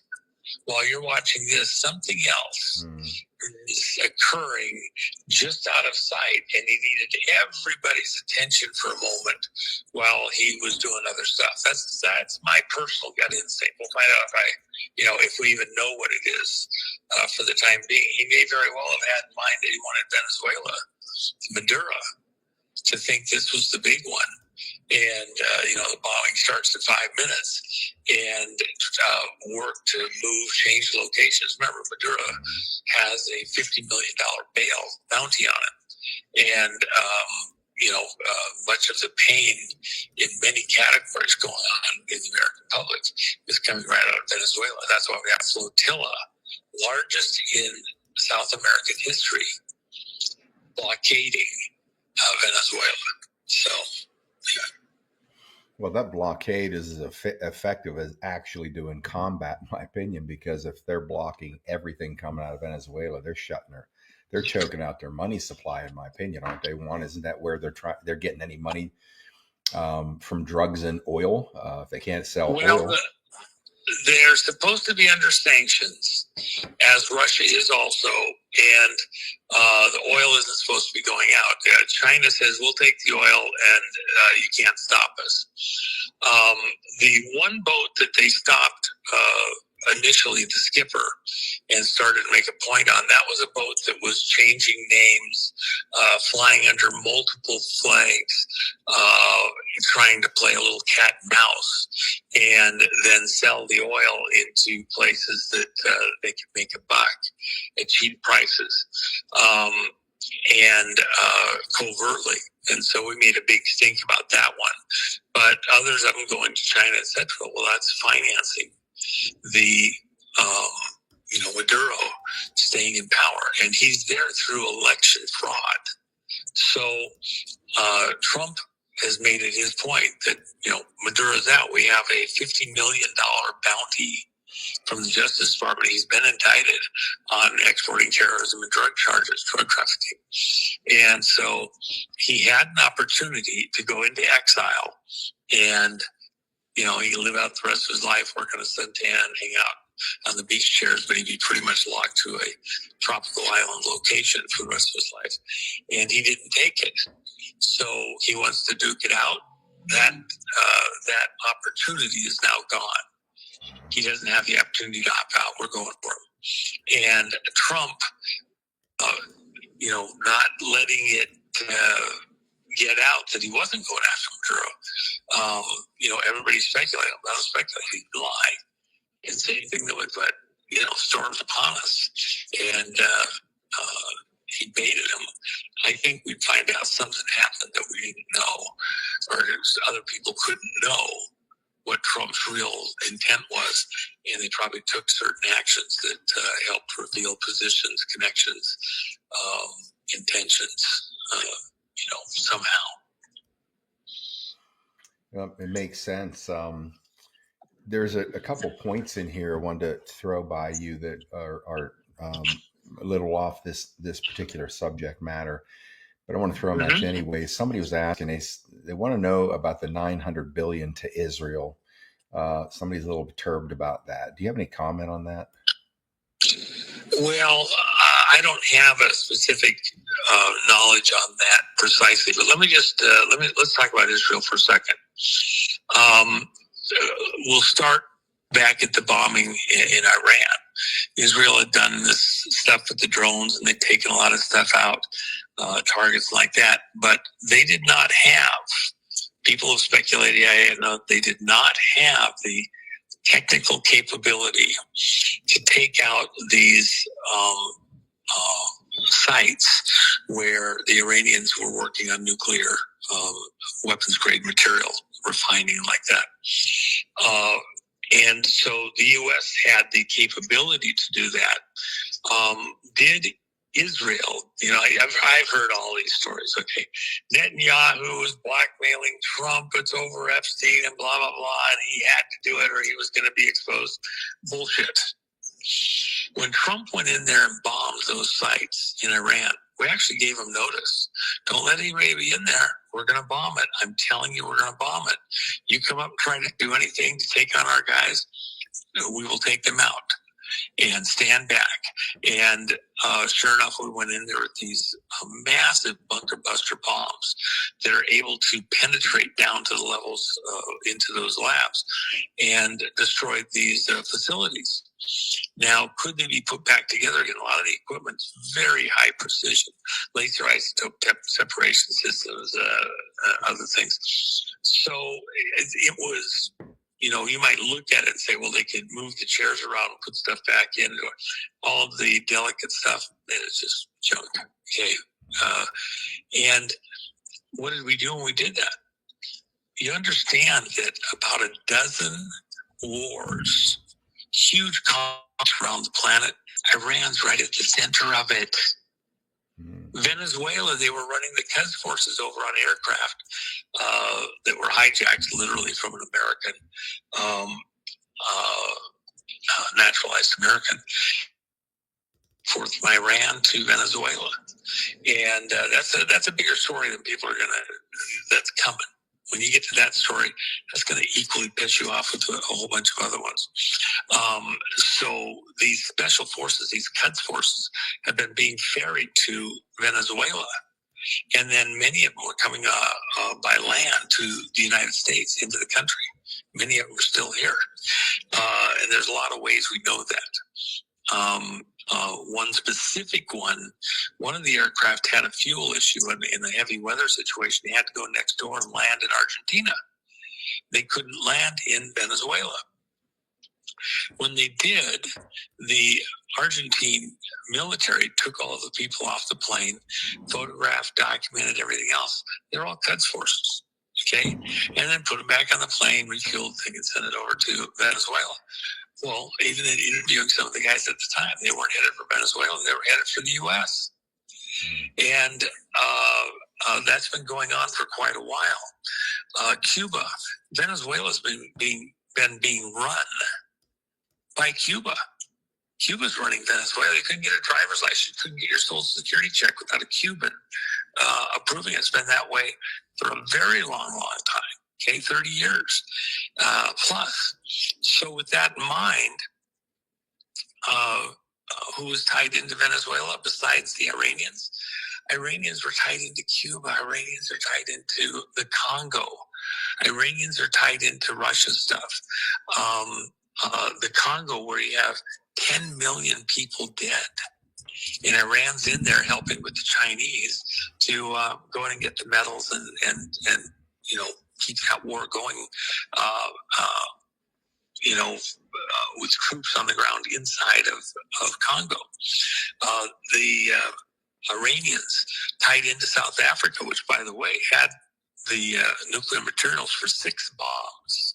The expertise for 6 bombs, a few decades ago, before we had, what's his name, the apartheid guy come in and take power. So with that in mind, say again? Yeah, Nelson Mandela. I'm sorry, my wife was reminding me. And so they have a lot of technology, a lot of weirdness going on there. And Iran and Ramaphosa have been working together, exporting terrorism across Africa.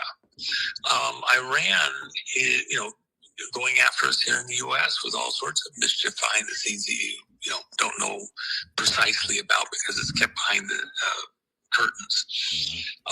The attacks on Israel with thousands and thousands and thousands of missiles, which they didn't fully understand how Israel was already defending itself with laser systems, besides the missile interceptors, which are much more expensive. So Iran's trying to, the stuff in Yemen, with Iran involved there, a couple million people dead.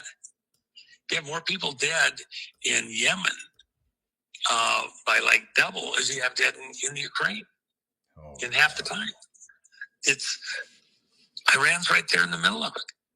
So when Trump bombed the nuclear facilities in Iran, where would Iran send a bomb?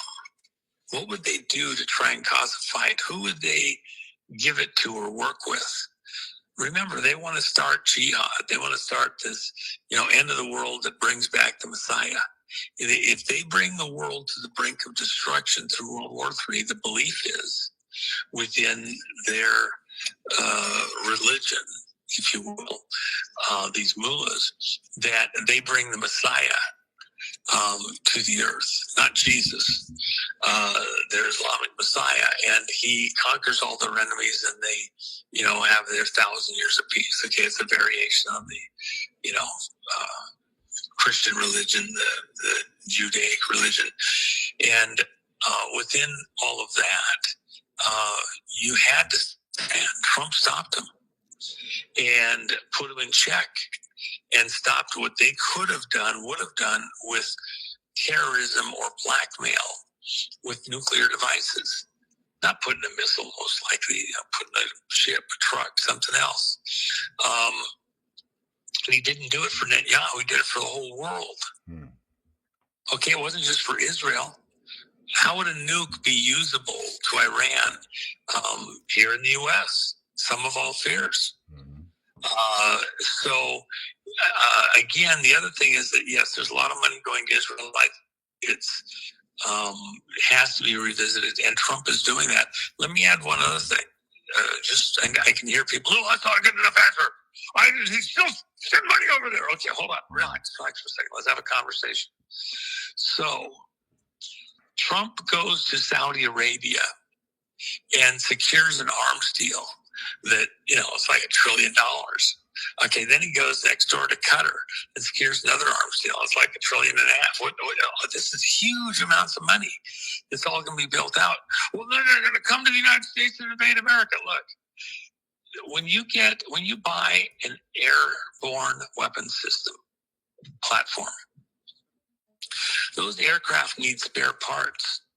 You better be on the right side of the U.S. government, or like Iran found out, those F-14s that you got, they are paperweights, and very quickly. I never thought about that. They still are running those things, and we got rid of them, 15 years ago, at least? Well, that's all they have, but they're doing it with spare parts, and the spare parts don't work right. Blah, blah, blah.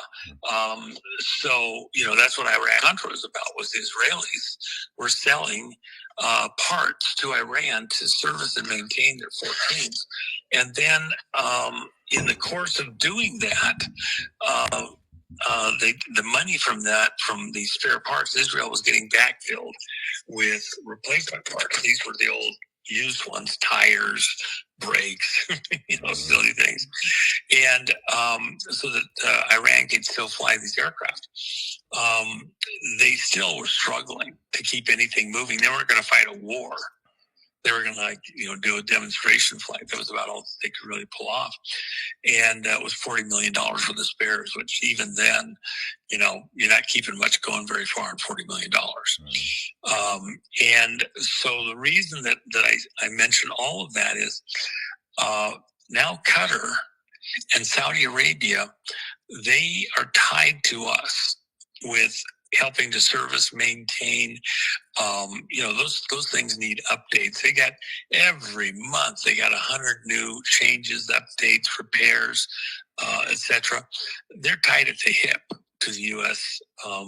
Military and defense system and politics to align themselves with how we think for the next 30 years. And the most important thing that nobody even understands, trillions and trillions of dollars going on. Okay, hold on. Here's the other thing.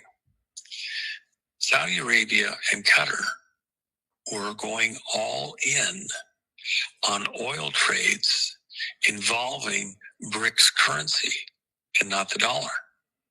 And they backed off. Okay? They haven't gone in on the BRICS stuff. And so what's happened is that the BRICS now is very weak. Even the stuff going on in Brazil. Remember, BRICS is Brazil, Russia, India, and China trying to create their own currency to compete with the dollar. And there's two things Trump's doing during this administration. The most important things Trump intends to do. Number one, he's going to return an honest vote, honest weights and measures. Your vote is not going to be diluted by false votes, computer-generated dots and tittles, fake ballots printed in China, people that aren't U.S. citizens voting for you 2 and 3 and 20 times. Okay, he's going to return honest elections to America. That's the most important thing. It's the hinge thing his entire life. That's why what's coming.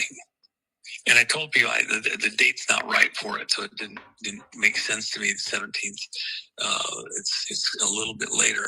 He'll declare a national election emergency, and then probably he could do it at the same time. I think it's a couple of days later. He'll issue his executive order regarding elections, going to a hand count, paper ballot, 1 day vote, counted where cast, no ballots transported in the trunks of police cars or grandma's knitting basket, no central vote counting centers like Nevada and other places asked, no mail-in ballot, 1 day vote. That's coming. And timing is everything on announcing that and then doing the first of all, in order to go clean the voter rolls up, you cannot do it legislatively. You cannot get it uniform across the country. There's companies that spent millions of dollars. I know a couple of the guys that did it to come up with systems to clean up the voter rolls, and they can tell you that they won't get 100%. Trump's going to force the states to set that aside, the counties, and then everybody that's going to vote has to re-register. Clean voter rolls. You'll have months and months to do it. You can even vote, register vote on vote day. And then you won't have these professional poll workers who run the polls and they train and they do it all spring and summer and fall. Now it's 1 day vote. You'll have volunteers who'll go out, they'll train a couple weeks before the election, make sure they've got it right. Other volunteers help set things up a day or two before, and then a 1 day vote. And it's going to be epic. And the cheat is not going to happen. You're going to actually get the people you voted for into office. That's what 2026 is all about. Trump's about to do that. The second thing, and there's a reason why I want to mention that's number one. Number two is he wants an honest vote and he wants honest money. And in order to get to honest money, he's going to move away from the Federal Reserve to Treasury. He's got a new Federal Reserve director that's coming shortly. He's going to announce that shortly. Powell's out. Powell wants to wait till May. It's not happening. And then we'll work with them while they bring down interest rates. But we're also going to start paying at some point our debts, including the Social Security, the Medicare, Medicaid, everything else with Treasury issued certificates, just like Kennedy had. Federal Reserve was around, but Kennedy started printing silver certificates. It was a receipt for real silver on deposit inside the U.S. Treasury system, not the Federal Reserve System. Juan, will that be the same thing this time around? I've seen some photos. A guy, one of my contacts this is a couple of years ago now, like 3 years ago. He was talking to some NSA generals, primarily because of a very large proposal, a studio proposal, multi-billion-dollar proposal on bringing, big studio operation, all faith-based films for like Rudy, Blindside, all those things that raise your vibration. And so he was introduced to one of these guys at a dinner party in Vegas, and they had a conversation, explained what the whole business model was about. And this general came back the next day and sat down and said, give me all the details on this. And when he was all done, showed him the entire 200-page compendium, said, this is what we're going to need on the backside to start putting out the material in the world that is, obviously good for humanity. But through the course of that time, there's 2 or 3 of these guys he had been in contact with, still is, I believe. But he was sending me some things, and he sent me, I don't know if these are renderings or real examples, but this was U.S. currency, the new U.S. notes. And I have them somewhere here. I may probably send them to you. But one of them showed John Kennedy on, Roosevelt's wife, what was her name? FDR's wife, Eleanor Roosevelt was on one of them. Tesla was on one of them. And I said, why Roosevelt? And they said she was quite a humanitarian. I didn't know much about her, but so those were they look incredibly authentic, obviously, and nice designs. But he said this is the new currency that's already on the sidelines for the new U.S. note that's backed by, obviously, my guess is precious metals. Is there any truth to that based on what I saw, or how does this look with this system, this new is it a new currency, or are they going to recycle the same dollars and tie them to something? How does that look? Well, there's going to be some kind of a move over at Treasury, but I don't think we know exactly what it looks like. It's kind of like today. Is Trump letting everything out of the bag yet? No. And even some of the people involved don't fully know all the details. The short version is he wants to go to gold-backed everything. And so unlike a reserve note, which is just a fiat note, it has nothing backing it. You can't go to the Federal Reserve, the bankers, and get anything of value for it, silver or gold. The Treasury certificate is not a note. It's not a promissory note. It is an actual receipt. So when you have a silver certificate, go look online, look at a silver certificate. It has a number, and it ties literally to a pallet of cash of silver. Okay, and they can only print so many of them for the silver that's sitting there, silver or gold. Oh, there's a spider trying to get in my truck. There we go. All right, he's toast. He was a nice spider, I'm sure, but he's not a spider wanted on me. So they will tie it to specific gold and silver in stock on pallets that makes what you have when you have a Treasury certificate, a receipt that you can exchange for real gold or silver. It would be the theory, as opposed to just a note, promissory note tied to the political promises of a politician or a banker, who knows who. So that's quite a bit different. The transition is not simple. And by the way, just as an aside, part of the problem with the whole Federal Reserve System, the international Federal Reserve System, is it's tied to these banks in London and the city within the city. And that's in large measure who Trump is fighting. Remember, where did the dossier come from? That would accuse Trump of the Russia stuff came from the city of London, city within the city. Okay, from Bankersville. That's how it was being coordinated, disseminated, everything else.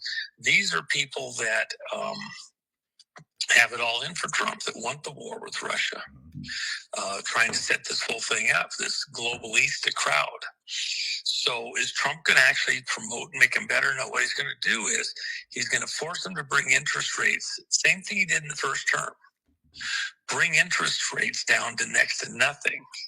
And then start switching, because we switched to paying with Treasury certificates, not Federal Reserve notes. Now, people are welcome to trade it into Federal Reserve notes, but what will happen is a natural transition out of one to the other. Many people won't fully realize it, but over time, by the way, when Kennedy issued the silver certificates, within just a couple of days, I think the fourth day of the Johnson administration, 3 days after the death date, the murder date, he pulled back the silver certificates, ordered them taken out of circulation. And all of the existing ones, they had to turn them in. People had to turn them in within so many days, or they would no longer have purchasing power. You couldn't transact them through the banking system. They were no longer legal tender. And they pulled them out of circulation, replaced them with Federal Reserve notes. Trump is in many ways picking up where President Kennedy left off to try and recapture the country from this crowd that's hijacked the ship of state of America. And the currency is the other one. And so in the Bible and the scriptures, it's called honest weights and measures.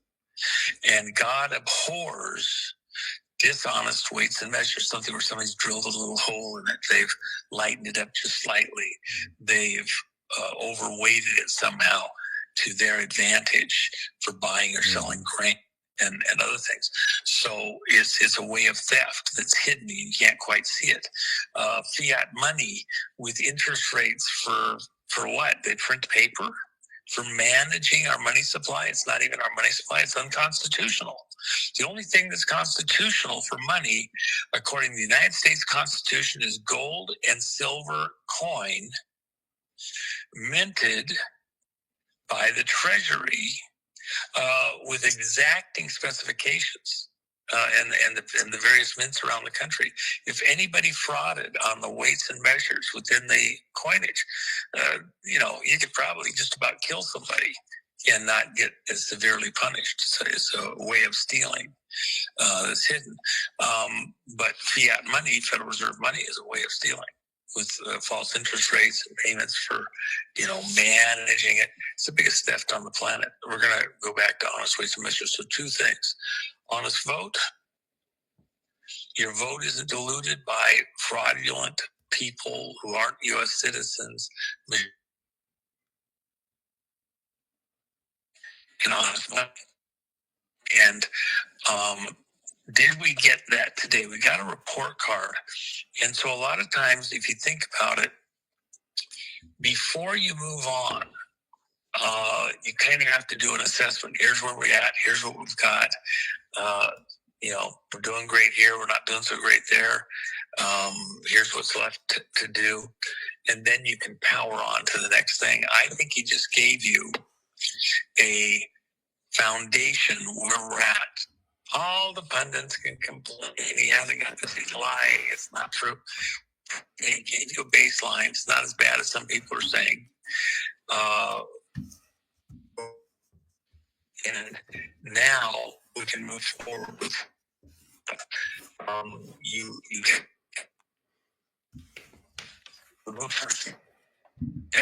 and I think that's where we're at. He's gonna and in the meantime, he snookered a bunch of people to react, talk, step forward in ways that just plain aren't what's going on, and just let them trip over their coattails and their shoelaces and everything else. Does that click for you? I know you're watching the comments. Yeah. Are the people there in the comments? Is that clicking for people, or does it sound like I'm not on it? No. They people continue to ask questions about when it comes to the financial side of things.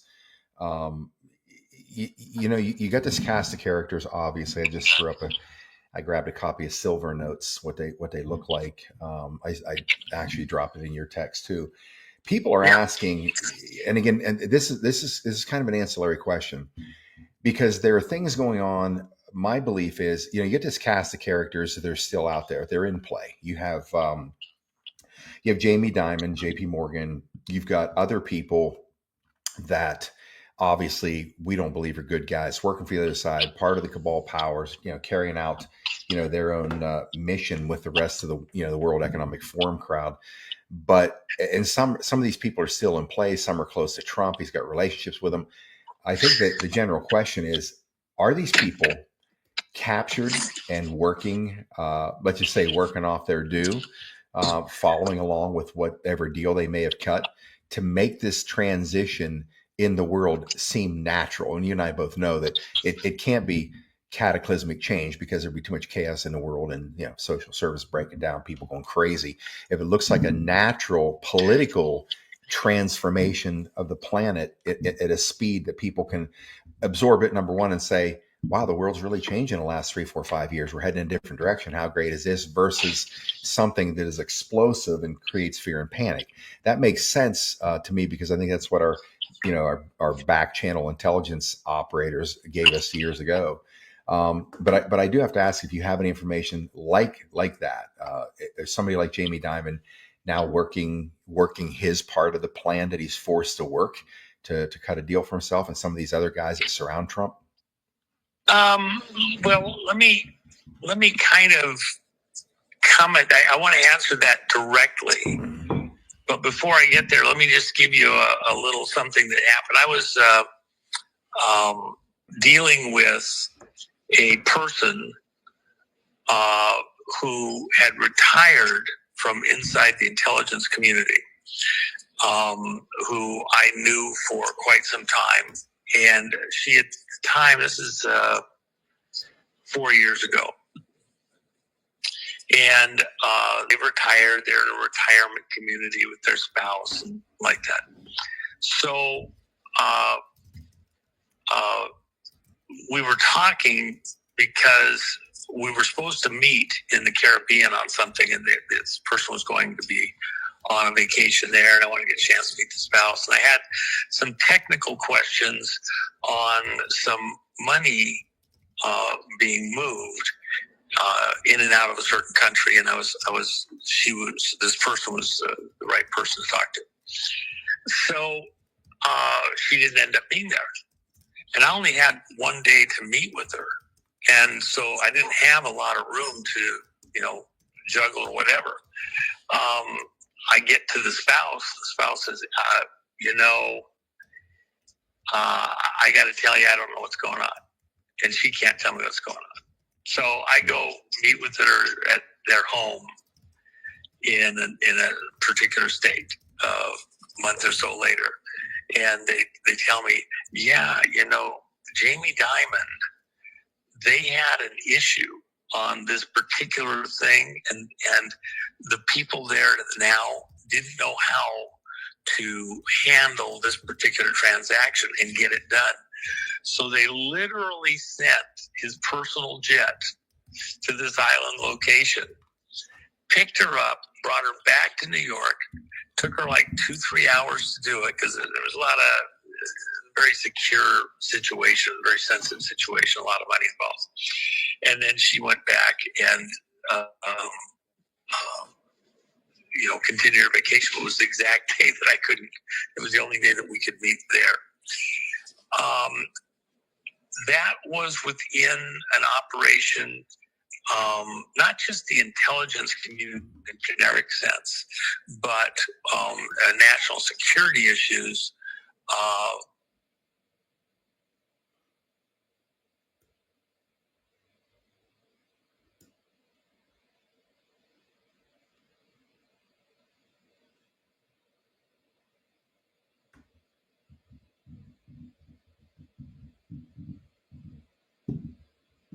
Waiting.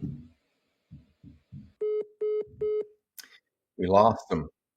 We'll hang out for a minute because I suspect he will call back unless he's in an area where we can't find him. I'm looking in here, a couple things I see folks dropping in here. I'll just answer till he comes back. Somebody, when we were talking about silver certificates, and I pulled those up, had Lisa put them up on the screen. Those were ones that I pulled off of, I don't know if those are from back in the Lincoln era, or if they were back in the JFK era. The president who was on there, I thought it said McKinley, but it doesn't look like McKinley. Maybe it is. It's kind of, that'd be the Treasury Secretary. Here's one. Bring it back. Get your coffee? Yeah, I was moving and I went to change cell sites, dropped it. So let me just show you this quick story. So you have to think about what was going on here. Was he doing this as an intelligence community person? No. Was he doing something that factions of the intelligence community were involved with? I wouldn't call it where he was directing something, but he was certainly within his role, filling a role that was on behalf of something that, our government wanted done, and was doing it through a private, banking operation, chosen operation to complete this situation, and do it in such a way that it met international law, known, trusted, people and all that. But at that level, in that community, you almost can't function unless you have certain connections, relationships, agreements. Most of the people at that level are in some kind of an arrangement with senior executive service. And so all of that to say, do I put Jamie Dimon, is he James Bond? No, he is not. Is he directly employed by the U.S. government? Well, SES is continuity government, and there's probably something there. I don't know that specifically, but it's a pretty good guess that there's some kind of agreement relationship there from that position. Most all the players at that level have to, because you're at a key choke point, and on a moment's notice, say tracking terrorists with money transferring wherever, you've got to have not just the lead person like that, but a number of staff at key positions you can call in on a moment's notice to help in, say, an anti-terrorism tracking something or other operation. And some of it's not as clear cut as you might think. I mean, my person is, on one vacation that they haven't taken for years. And that's the one time they're not able to go to a secure location readily, easily, and help. They're supposed to be retired, but they're still getting called in. Why? Because serious shit is taking place right under your noses. You have no idea. They're following you for, a few dots and tittles on the computer screen to make sure you're not funding terrorism. The reality is, it's just like Scott Bennett was found and was talking about, and they didn't like that. The huge amounts of money that were being laundered through big banks, UBS being one of the worst, funding terrorism. And what was it tied to? It was tied to CIA. It was tied to other intelligence operations, military, investigative, including FBI, and other countries, MI5 and 6 and other things. He tracked all that. He wrote books about it, and it's very true. It's happening right in plain sight. So now let me come back. Jamie Dimon is as inside gets. He knows as much as anybody out there on the planet knows. Does he know what Trump's going to do next? No. Does he have some thoughts and ideas what Trump might do next based on different things? Yeah. But does he know? No, he believes he knows. He doesn't know. No. Okay. Is Warren, to interject a real quick question, are guys like him, do they understand? I mean, is there writing on the wall for them, and they're just seeing what moves are being made that ultimately are going to change their world too? Or they're just in a chess game. They don't know that their demise is at hand. Well, let me help everybody a little bit here. I think some of these players, you think they got to be taken out just because they've done stuff. Look, if you went to Patrick Byrne or even myself at certain times in the things that we've done, if you just looked at the level, what was visible or learnable or knowable at one precise moment in time, you'd say, total bad guy. This is bullshit. When you're in that world, you're fully into precisely what you have to do, the part you're playing, etc. There's layers that may be hidden. I mean, that's war. War is about illusions and deceptions in order to gain an advantage. Look like you're one place and weak, be another place and be strong. And so with somebody like Dimon, yes, he has to be a player. You didn't get there without being a player, okay? And he's in the club. But not everybody that's in the club is bad, or even if they're kind of whatever, it's the game at that level. It is the game at that level. It's just the way it is. So, should he go be strung up because of stuff he's been involved in? Somebody had to do it, and the country's role and all that. And he has been kind of honest about a number of things. For example, Diamond came out a couple 3 months ago. I had put something into a question that was going into a shareholders meeting, and so he was responding to that inquiry, and he said, the bond market is a real crisis, and I don't know if it's going to be 6 months or 6 years, but we're about to face a financial reckoning because of the bond situation. And, that was, I think, 3 months ago or something. He was making a true statement because he knows what I know. The bond market has been used to money launder and do all sorts of fraud to support predominantly around the world a certain political persuasion and certain players. And it's not just Democrat, it's rhinos too.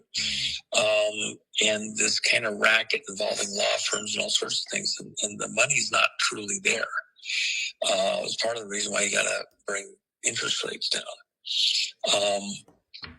The other side of the coin is you bring the interest rates down, you expose a lot of these fraudulent bonds. It's going to be a nightmare.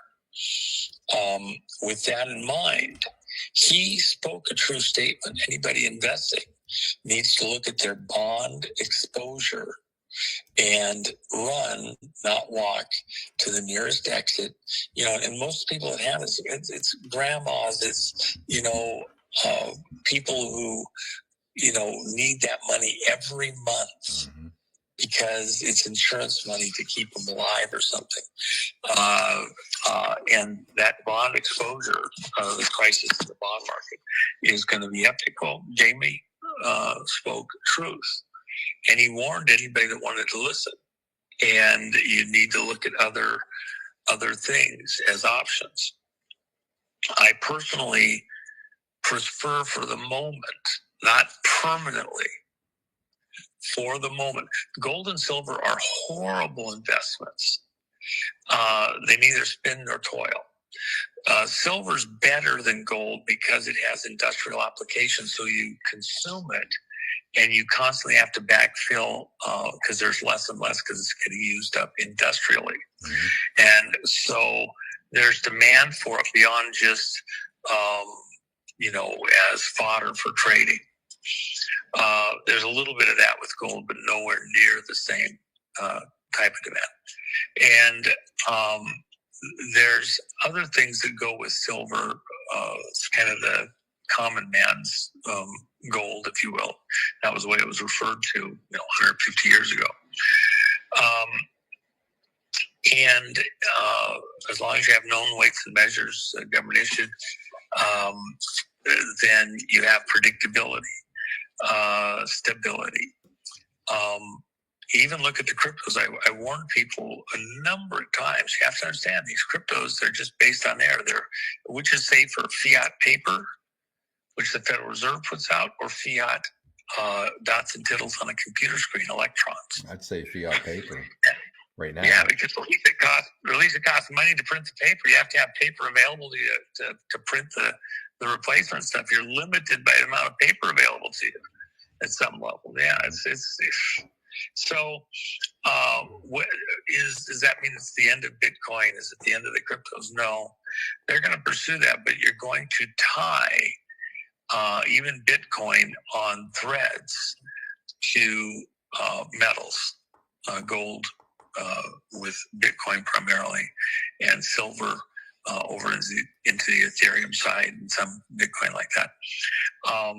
So they'll be trading, and it's a blockchain, so it keeps a record. That's the real advantage of it. But the value isn't in the dots and the tittles; it's in what it represents as a receipt or a record of ownership, etc. So, is Bitcoin going to go to new highs at some point in time? Yeah, I think so. But it's going to get tied to some other things that are going to help to stabilize it. into what amounts to a stablecoin type of environment. Well, since you brought up crypto, let me ask you a question, because this has been this kind of, I don't know, loosely flying narrative for the last 5 years on crypto that, I know people that own, a good amount of, a few guys that own a couple, a fair amount of XRP, and they all think that they're going to be billionaires, like literally overnight. I've seen different things on XRP. I've seen the Citicorp, CEO of Citicorp talking about that. You've got, what's his name? Garlinghouse meeting with Trump right after the election twice. You hear everything about the Ripple platform eliminating SWIFT, all these things that are coming out that sound really enticing on, these type of cryptos. I've never owned any until, I don't know, probably last fall. Somebody encouraged me to buy a little bit, so I did. But is there any truth to this when it comes to cryptocurrency, that something like XRP is going to be like the next monster, like Bitcoin was, and that people are just going to make untold wealth because they invested in this stuff early when it was dirt cheap? Well, I've got friends that are pushing hard on the XRP and like that, and I've spoken with them very directly and with audiences. XRP has a ability to do minute transactions very costly, very effectively, securely, etc. So it is in a lead position. There's no question about that. And if you look at the potential volume of transactions across the planet, and it being adopted, yes, you could make fantastical sums of money with it. This moment in the crypto community is similar to the moment some of the older of us remember with the early credit cards in the 70s and 80s. Okay. Early 70s and mid 80s and all that. You would look on your credit card and you would see that it had different things: Discover, Accel, Excel, different trading things that were where their money was being traded within, say, the SWIFT system. If you wanted to go to a bank or to a store or to a gas station, you would have to look, and it would say, have something on the door that they accept, cards based on Discover, Accel, Excel. And there was about half a dozen primary ones. As it got on, there was like a dozen, and it got hard to tell which one was a bank, and you got, stuff coming online all the time. So at the end of the day, they all got merged. You don't see that on your card anymore. Why? Because they all got bought up and merged into one thing. Different groups had different reasons they worked well. They all got merged into one. Within the cryptos and the crypto trading, right now, even though Bitcoin is the big dog, are you going to Starbucks and buying your coffee with the crypto? Are you able to go buy a new car with the crypto? Yeah, there's a few places here and there. Is it easy? Not really. And if you're trying to buy or sell large volumes, you got an in and an out fee. You got brokers that are covering that. You got to be able to stand on one ear and hold the tinfoil with your rabbit ear just right to be able to get the transaction done, have somebody hold your hand through it. It's a pain in the ass.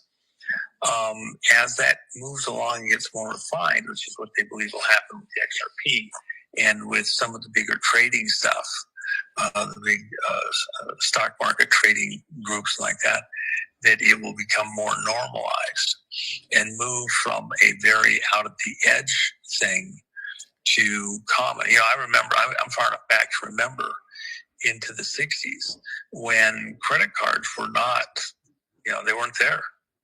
You had cash and you had a check.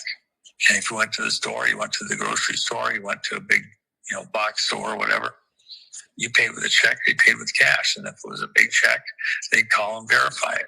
Nobody had a credit card. Then the early gas cards came on, the early Visa, MasterCharge, and other stuff came on, and it began to normalize. But for really into the 70s, other than cash cards, credit cards were very, a very tiny percentage of the population had them. Over time, they got normalized. The anticipation is that's what's going to happen with the cryptos, but with your wallet. But you do not have adaptation by grandma, grandpa. It's rare, it's there, but it's not common. And until you get that, everybody thinks it's here already. You're pushing on a string. How far is that common adaptation? Well, there's still vulnerability. I can tell you stories right now with lost gazillions, which in the crypto stuff, stolen, lost codes, all sorts of things.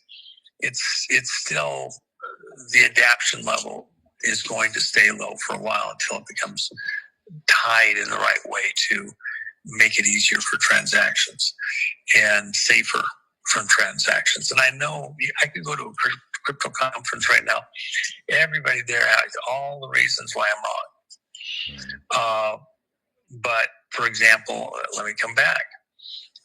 XRP, it presumes that they've got the corner on the way that these transactions can occur. And they're the best and they're the smoothest. Let me use this example. I've used it with other audiences. Let me use this example. I was around. I was there in the room with the discussions with my friend, a very wealthy businessman. Well, there was the argument over beta versus VHS video recording systems. Sony had beta. It was more compact. It was higher resolution. It was significantly more expensive, but that was the future. And the VHS systems, Sony wouldn't license anybody else to make beta. And where they did license it, it was a very expensive license. They didn't want to compete with other manufacturers. They want to do their own manufacturing for the most part. So the licenses were very expensive for other companies to make beta. They also wanted to make all the money on the videotapes, not just the videotape that was raw, unrecorded on, but also on the videotape that was, had movies and things like that they saw the future was going to be there. Now, in the early mid-'70s, as home recording systems came online, I mean, I was there 3/4 inch. The tapes are $25 a piece. It's just, and then RCA came out with the 1/2 inch, and it was VHS, and it was cheaper. The tapes, came down to like $15, $16. The recorders were still like $2,000. These recorders, in today's dollars, that'd be like a $5,000-$6,000 device or more. Okay, compared to people's income.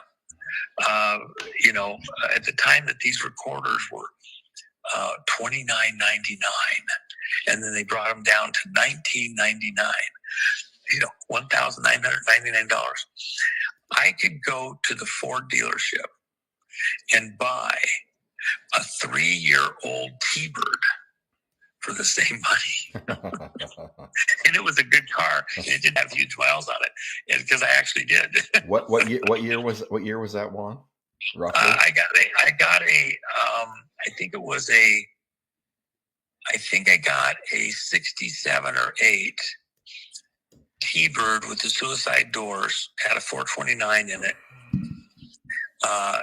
It was a color I'm not real happy with and never ever have really liked exactly, but I've had a few of them and they grow on you.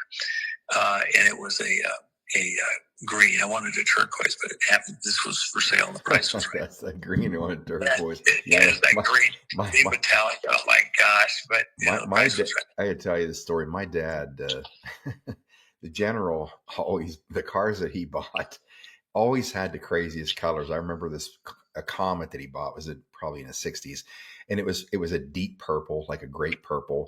He had it must have been a Ford Fairlane. It was peach colored. And then there's a couple others. I'm just thinking, in fact, he bought a Thunderbird in 77, and it was a cream colored Thunderbird. And that's when they had the short ass end and a real long, front end, long hood and all that. Is a 2-door, I believe. Yeah, it's 2-door. He had that Thunderbird. I think he put 10,000 miles on. put it in the garage, had it sitting on wooden blocks so the tires wouldn't touch the gravel ground. And he kept it covered up with plastic for like 20 freaking years. I wasn't even allowed to take it to the prom when I was a senior in high school. He wouldn't let dust fall on it. He turned around and sold the thing for like $1,400. I don't know, probably. I think in early 90s. What year was it? It was a 77. Mint, gosh. I'm telling you, brother, this sucker looked like it still was on the showroom. That's how my dad kept care of everything. But people give me shit because I'm so anal about my vehicles. It's like they're always clean for the most part, inside and out, spick and span, because I had to do this every Sunday. All the cars had to be washed up, had the have the inside swept out. If there's one tiny piece of gravel in there, do it again. But there's only one. I picked it up. Do it again. Do it right the first time. Never. I went through that shit for 18 years. Went to boot camp. But anyways, so no matter, you're so messed up. Exactly. Now I can explain myself to my audience. Like, okay, now I get it. They see me like rubbing a little piece of fuzz off my camera here, sitting there because I can see it's blocking the view a little bit. Like, geez, Scott, give it a break. Anyways, that 77 Thunderbird was a beautiful machine that I never got to drive in my life. Oh my God! Well, actually, I'm thinking about one of my favorite cars that I would buy. I would buy it today if I saw it. Was one I said I never want to own green. I just hated the green, but I get a good buy, whatever. I thought it was okay. It's better, but I wasn't going to keep it. Was a 74 Montego. Is it 73 or 74? I have to think about it for a second, but I think it was 74. Might have been 73.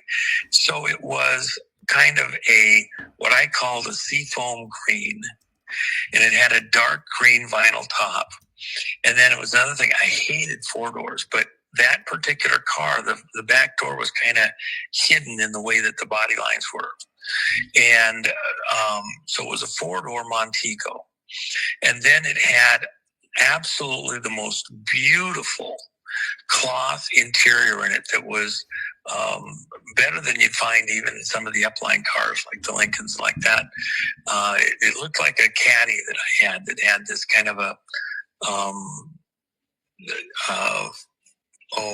this squirrely little, I forget what they call it, kind of a print to it, but it was very high quality,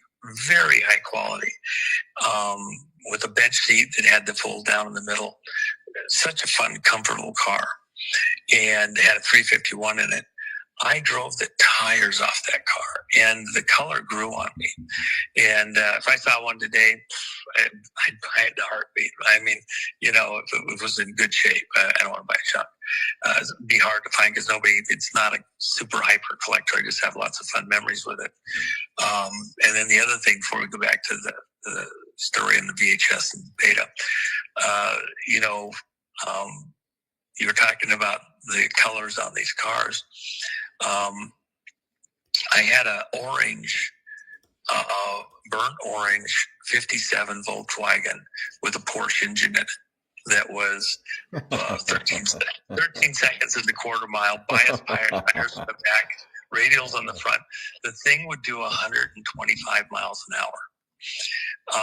It was a absolute rocket ship that this guy had built, and I got a fairly good deal. And it had a roll bar in it.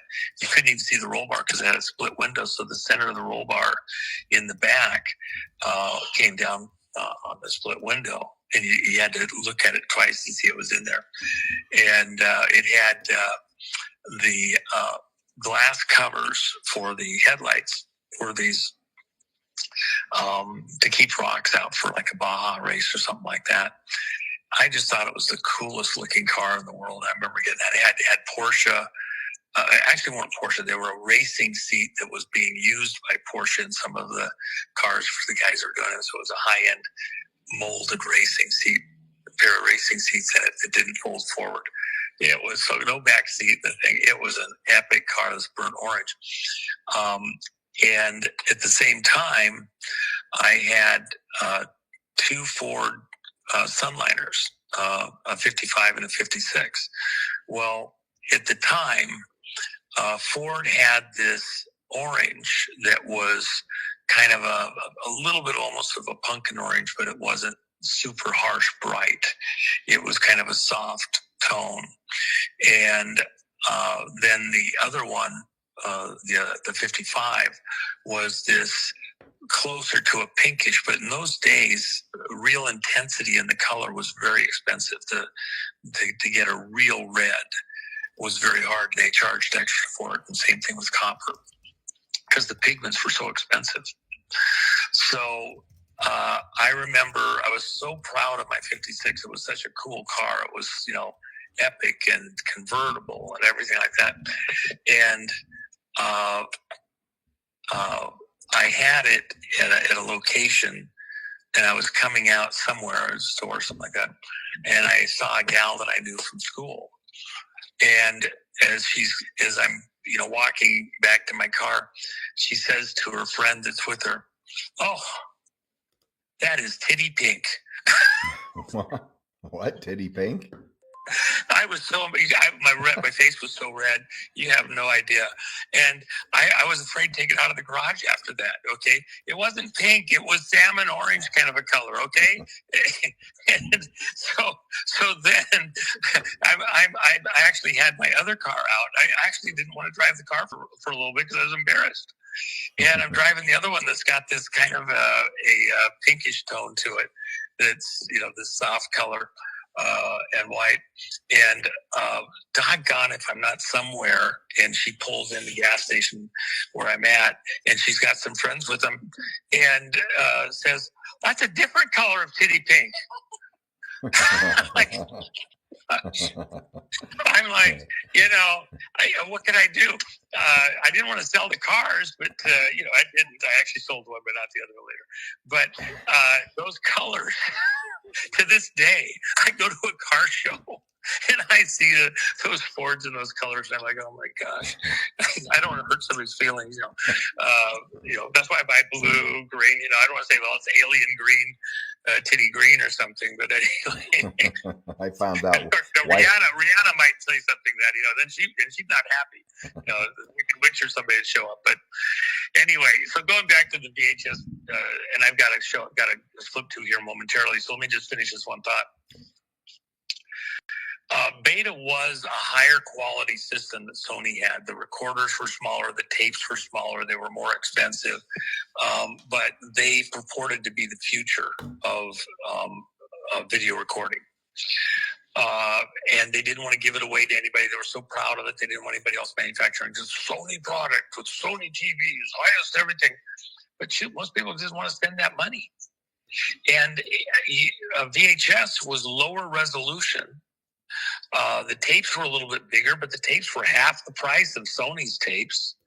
And people were recording their own shows. At that time, back in the mid-'70s, you didn't have tapes that you could buy legally that had shows on. You could get pirated ones where they went into the theater and filmed it with a camera, and it was a lower quality tape of The Godfather, or porn tapes or whatever, but you weren't getting, high quality tapes. There wasn't, the tape rental places yet.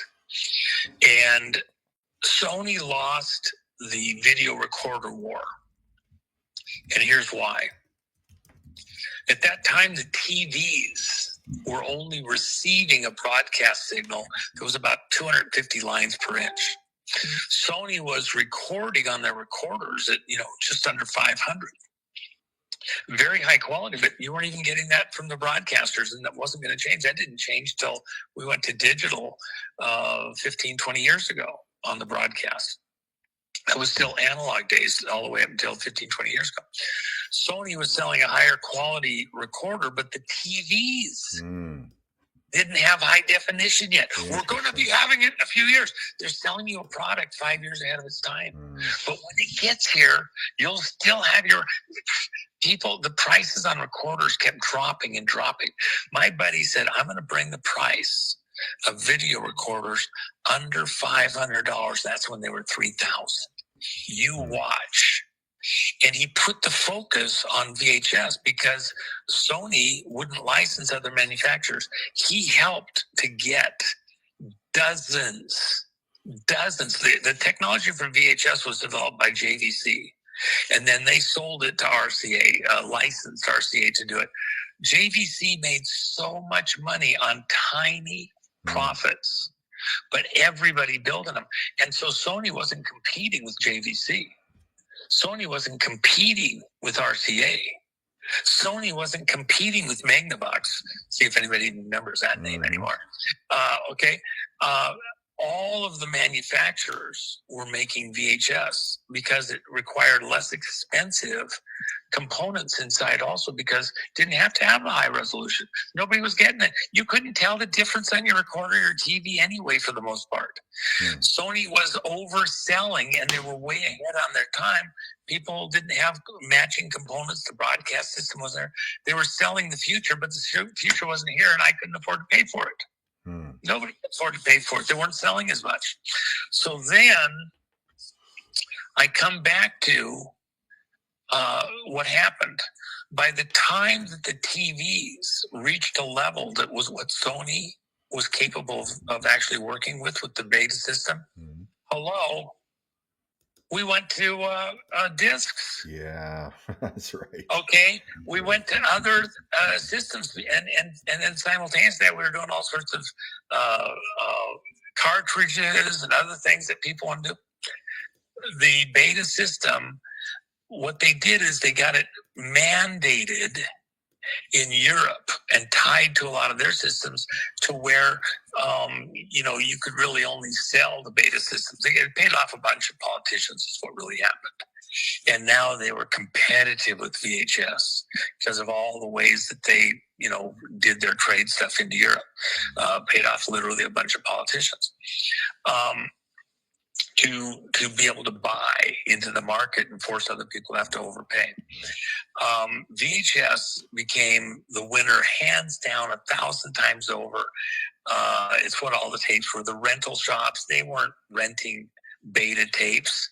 You'd have 5 different movies on beta tapes you could rent, and you'd have 500 on VHS. And so Sony lost the recorder wars right then and there. Now I come to cryptos. They say that the only way that you're going to be able to do all the transactions is with XRP. So they've got this lock on it. And I've told everybody a million times, don't believe anybody has a lock quite yet. They're ahead of where the market is right now. You haven't even got full adaptability in the market. It's too complex. And XRP is something that goes hidden in the background that somebody will, decide to buy up, and there's a bunch of people holding and all that. Is it actually going to be the only way you can do it?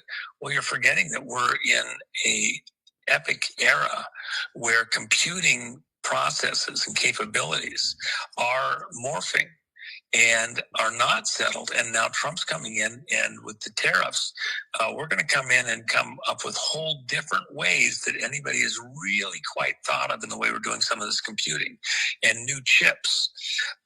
Is XRP going to be able to maintain that hold on their ability to process, or is there other systems, programs that can be brought in that might be as good or better and even cheaper yet, and not already oversold and hyped at too high of a number?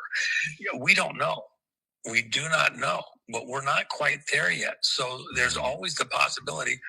Who would have dreamed you were going to have discs that could have 5 movies on them, not just one? Yeah. That were flat, that, by the time you're done, you're getting like garage sales for $10 and they work just fine because somebody wants a newer, shinier one that, fits a whole different thing or whatever.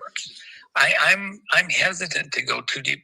Is XRP worth having? Yeah, I'd have some XRP. The price is way down. It got hyped up and went to the moon along with the rest of the cryptos. A lot of the key players in the background did sell out. Oh, it's going to be on the stock market. A lot of smart guys got out while it was up high. And are they out forever? I don't think so. I think a lot of them will be back, but they understood that there's a cycle here going on. People are going to tangible right now because there's a lot of mystery. This year ahead, and I've got to leave this on the show, this year ahead, it has so many bends and twists in it. People have not even, Trump gave you a baseline for a reason. Hold on, take a deep breath, we're in pretty good shape here. We're on the right path. And now we got some critical stuff we got to get out of the way. Here's what happens within presidential politics. When they come into office, they want to get through that, honeymoon stage. They want to kind of get some things done, look good and all that.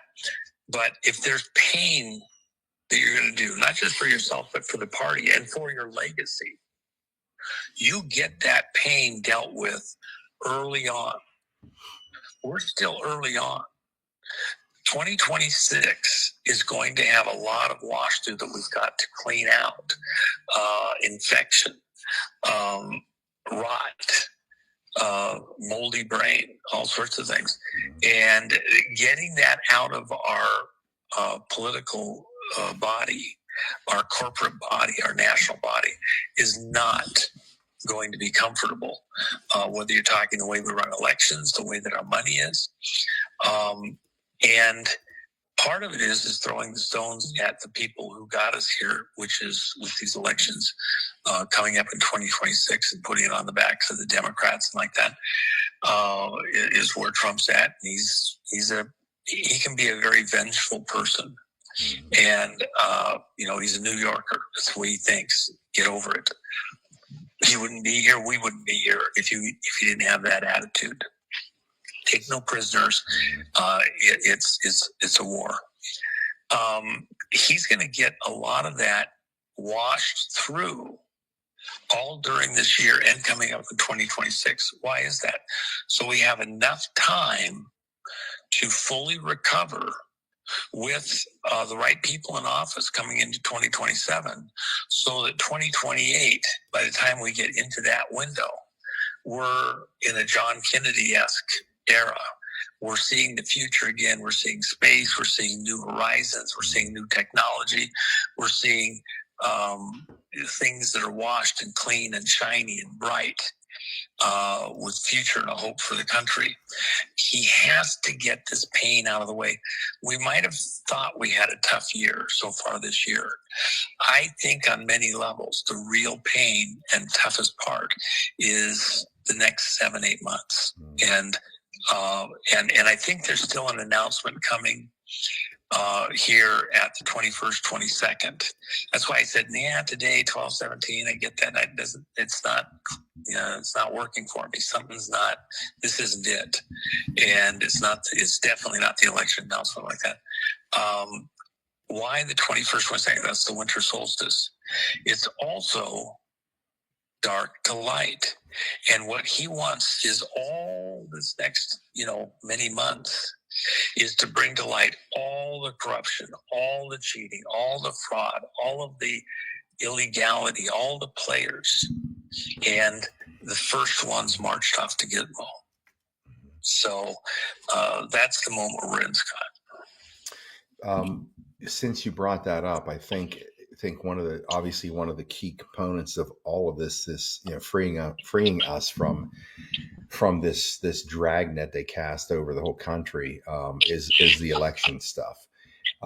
Obviously, the main topic of conversation with the elections and criminal activity, putting people like Tina Peters behind bars, that certainly has to be rectified. Obviously, I guess we probably need an update on where we are with her. You and I talked about that earlier today, where we are with the Tina Peters situation. What is the likelihood that she's safe and she's going to be okay and she's going to get out? Well, we complained about her situation so many times.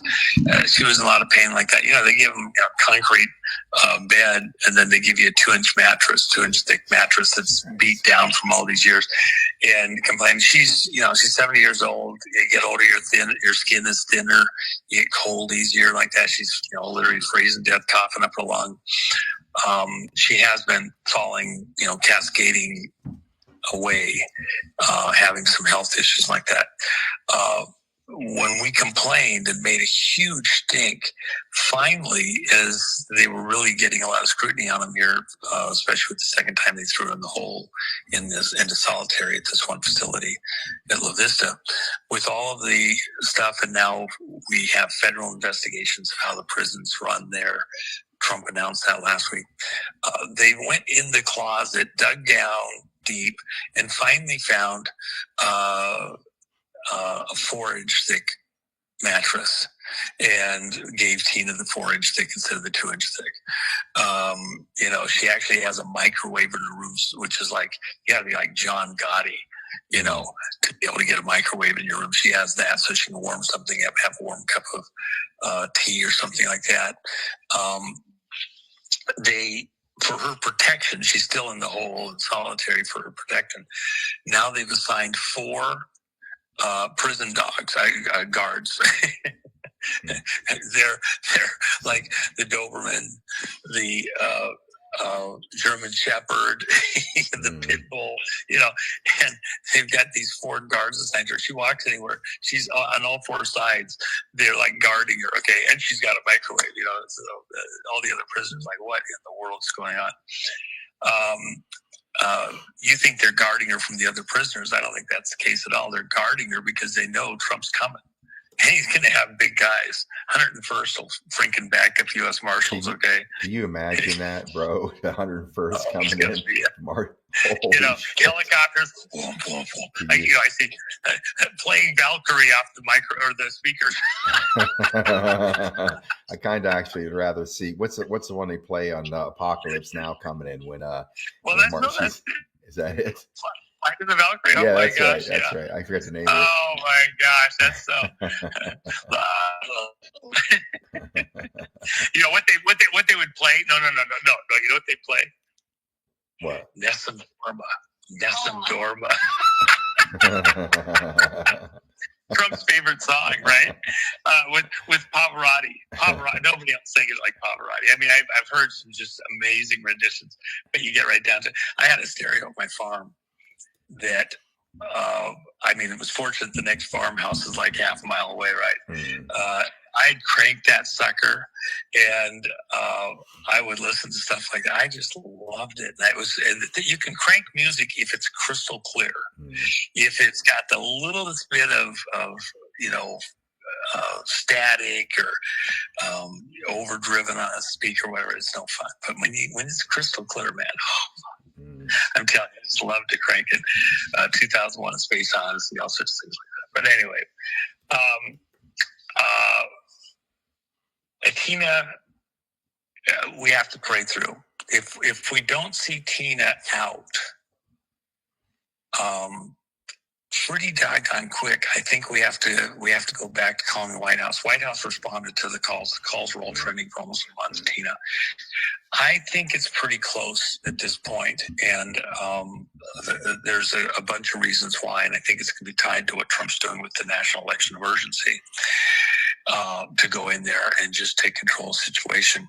But it's a little bit early. That's why he got the federal investigations going. They've got her well secured. Everybody knows we're coming for her. She knows we're coming for her. Okay. It may be blindingly slow, but she's a pawn in somebody's bigger game. The trick there is, in chess, if a pawn makes it all the way to the other side of the table, they become a queen.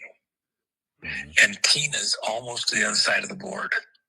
If she is out, intact, alive, safe, she becomes a queen on this chessboard, this elections chessboard, and she will have more power than all the other players except, another queen. And she will be very useful in this war. We're about to, and that's why they don't want her loose. They did not want her out. So anyway, I've got someone else waiting for me. I've got to get to it. I wish we'd had done better early in the show. I'd love to have shown you guys the sunset here. I don't know what the issue was, but maybe we check that for the next one. Yeah. There's going to be other talks to the country coming shortly. This was almost a test, and when it does, let's have this figured out so we can do it live together. Does that work for you? Absolutely. I just appreciate you taking the time and Thank your beautiful wife for us giving you to us for a little while tonight. It's been a couple hours. Well, she could have just given me a cookie. I'd have talked to you, but she could give me a cookie. She gave you guys me. I didn't get a cookie though. Well, just send over her phone number to me. Tell her to stop by and get you a cookie at 7-Eleven. I'll Zelle her the money, and that way I bought you. All right. There you go. She won't let me eat cookies from 7-Eleven. They have to. Okay, go to a luxury cookie. I eat the dreamiest cookies anybody in the country gets to eat. What are they? Where? They are the dreamiest. Oh, they're my dreams. Oh. But I can sure taste them in the middle of the night. Well, I'm the guy that wakes up in the morning with crumbs through his bed. I do that. Shit, and go to bed. I'm like, I can't help it. I gotta eat something like this before I go to sleep. Oh my gosh! If there was crumbs in the bed, I'd have to get the vacuum out in the middle of the night. I just pick the crumbs up and eat them in the morning. It's been like that for years. Oh yeah. Well, there's a certain logic to that. If it was a good cookie, I'd eat the crumbs in the morning. Yeah. All right. Hey, I appreciate getting a chance to talk to your folks. I got a blast, but let's do this again.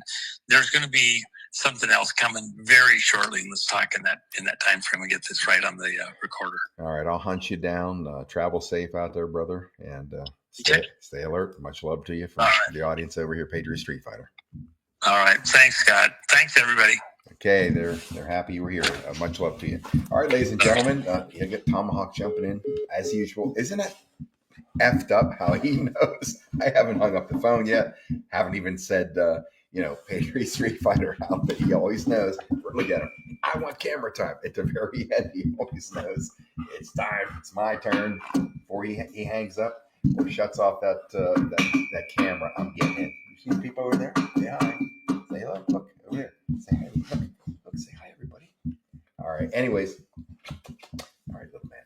Ladies and gentlemen, for Juan Sav and myself, thanks for popping in tonight in this last minute live. And on behalf of me and little Tomahawk here, I will say the Patriot Street Fighter out.